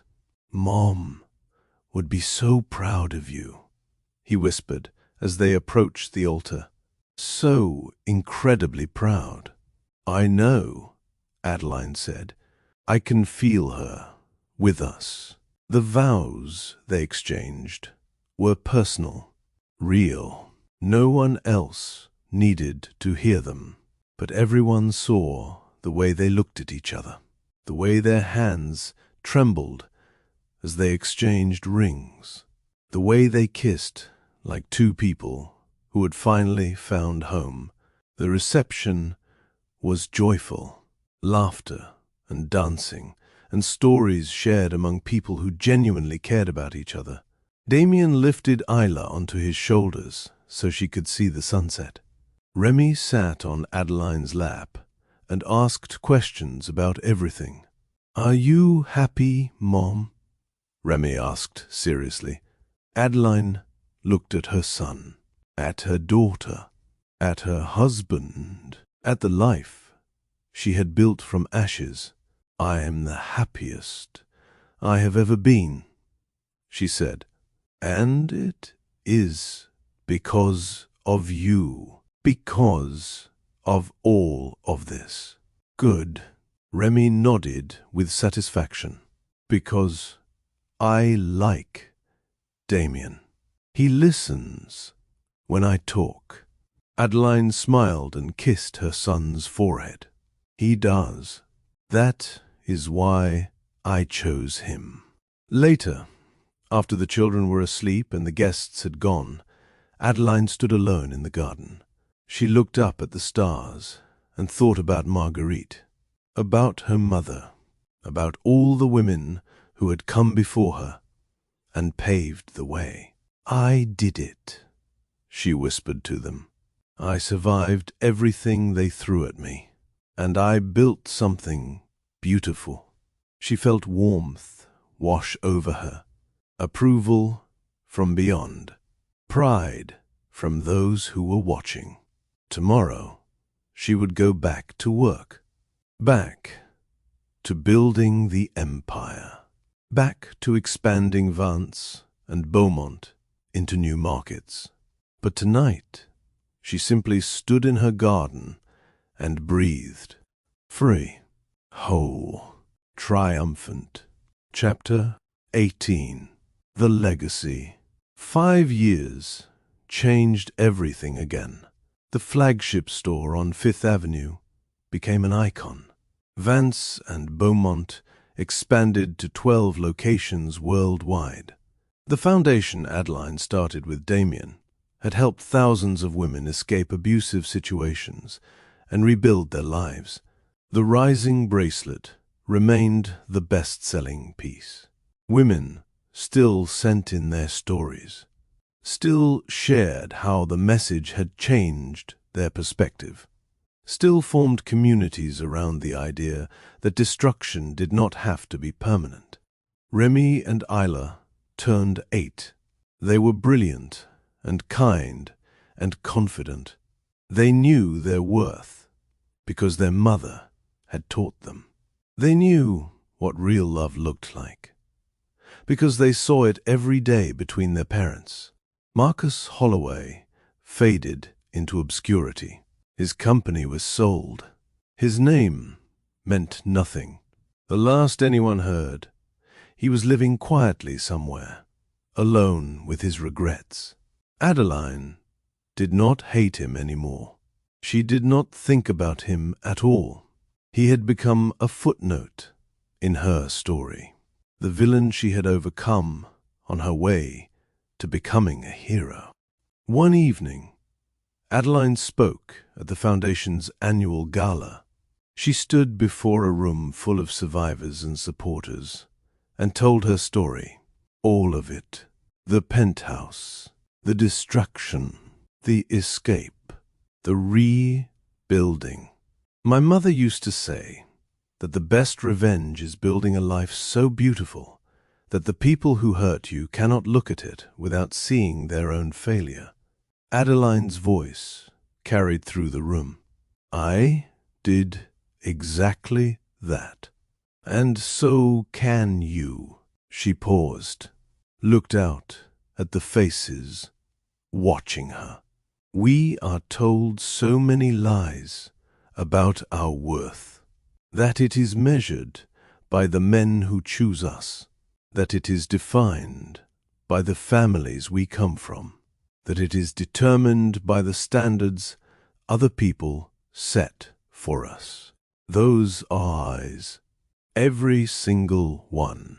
Your worth is measured by what you create, what you contribute, how you love, how you rise when life knocks you down.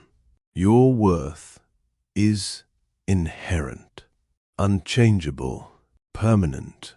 No one can take it from you unless you give them permission. She felt tears prick her eyes. I am here tonight because I stopped giving permission. I am here because I chose to believe in myself when no one else did. I am here because I let myself be broken and then chose to rebuild. And that is what I want for each of you. Not just survival, not just recovery, triumph, joy, the complete, overwhelming experience of becoming who you were always meant to be. The room stood. Applause thundered. Adeline looked at Damien in the front row, at Remy and Isla beside him, at the life she had built. This is my legacy, she thought. Not the jewelry, not the money. This, the message that destruction is not the end, that ashes can become phoenixes, that common girls from nowhere can shake the whole world. Chapter 19. The Phoenix. On the 5th anniversary of Marguerite's death, Adeline visited her grave. She brought the phoenix necklace, the one with the pendant that had started everything. She laid it gently against the headstone. You were right about everything, she said softly. You said I would survive them. You said I would build something beautiful. You said I would rise. Wind rustled through the trees, soft, gentle, like an answer. I wish you could have met Damien, met the children, seen what we have created together. Adeline wiped tears from her cheeks. But I think you already know. I think you are watching, and I think you are proud. Remy and Isla stood nearby, giving their mother space, but staying close. Mom, Isla called. Is this the lady who taught you everything? Adeline smiled. Yes, baby, this is Marguerite. She saved my life. Remy walked over and placed a flower on the grave, a rose from their Monaco garden. Thank you for saving our mom, he said seriously. She is the best mom in the world. Adeline pulled both children close. She is watching, she told them. She is always watching, and she is so happy that you are here. They stood together as a family, honoring the woman who had made everything possible. Then they walked back to the car, back to their life, back to the continuous work of building and growing and becoming. The sun was setting over Monaco, gold and pink, streaking across the sky. Mom, Isla asked, are you going to be sad today? Adeline thought about it. No, baby, I am going to be grateful, because without Marguerite, none of this would exist. And the best way to honor someone you love is to live the life they wanted you to have. Damien was waiting by the car. He wrapped his arm around Adeline and kissed her forehead. How are you? He asked. Perfect, she said. Exactly where I am supposed to be. They drove home together. A family built from ruins. A love built from wisdom. A life built from courage. And Adeline finally understood what her mother had meant all those years ago. Love is not about being chosen. It is about choosing each other every day, through everything. She had finally found someone worth choosing, and he had found her. Chapter 20. The Close.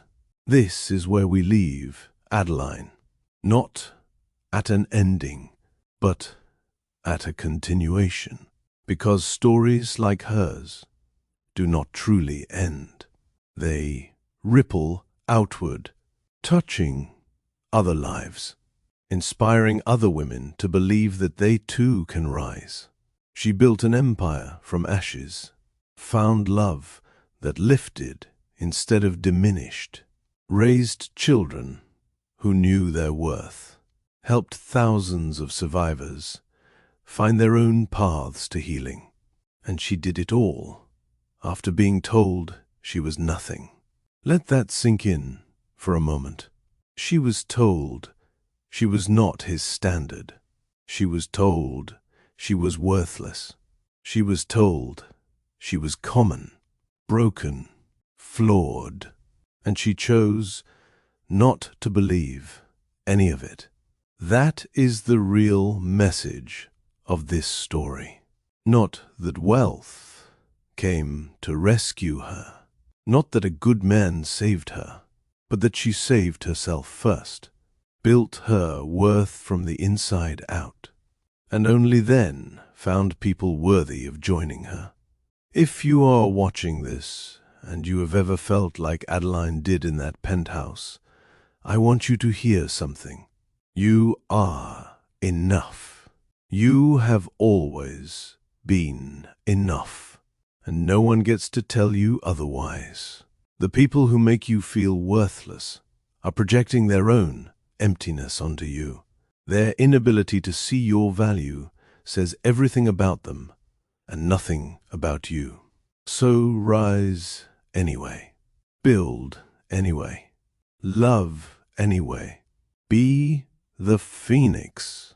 If this story touched your heart, hit that like button right now. Share it with someone who needs to hear this message. Subscribe to Millionaire Love Stories with Mr. Shawn for more stories that will inspire you to believe in yourself. And leave a comment telling me your favorite part. I read every single one.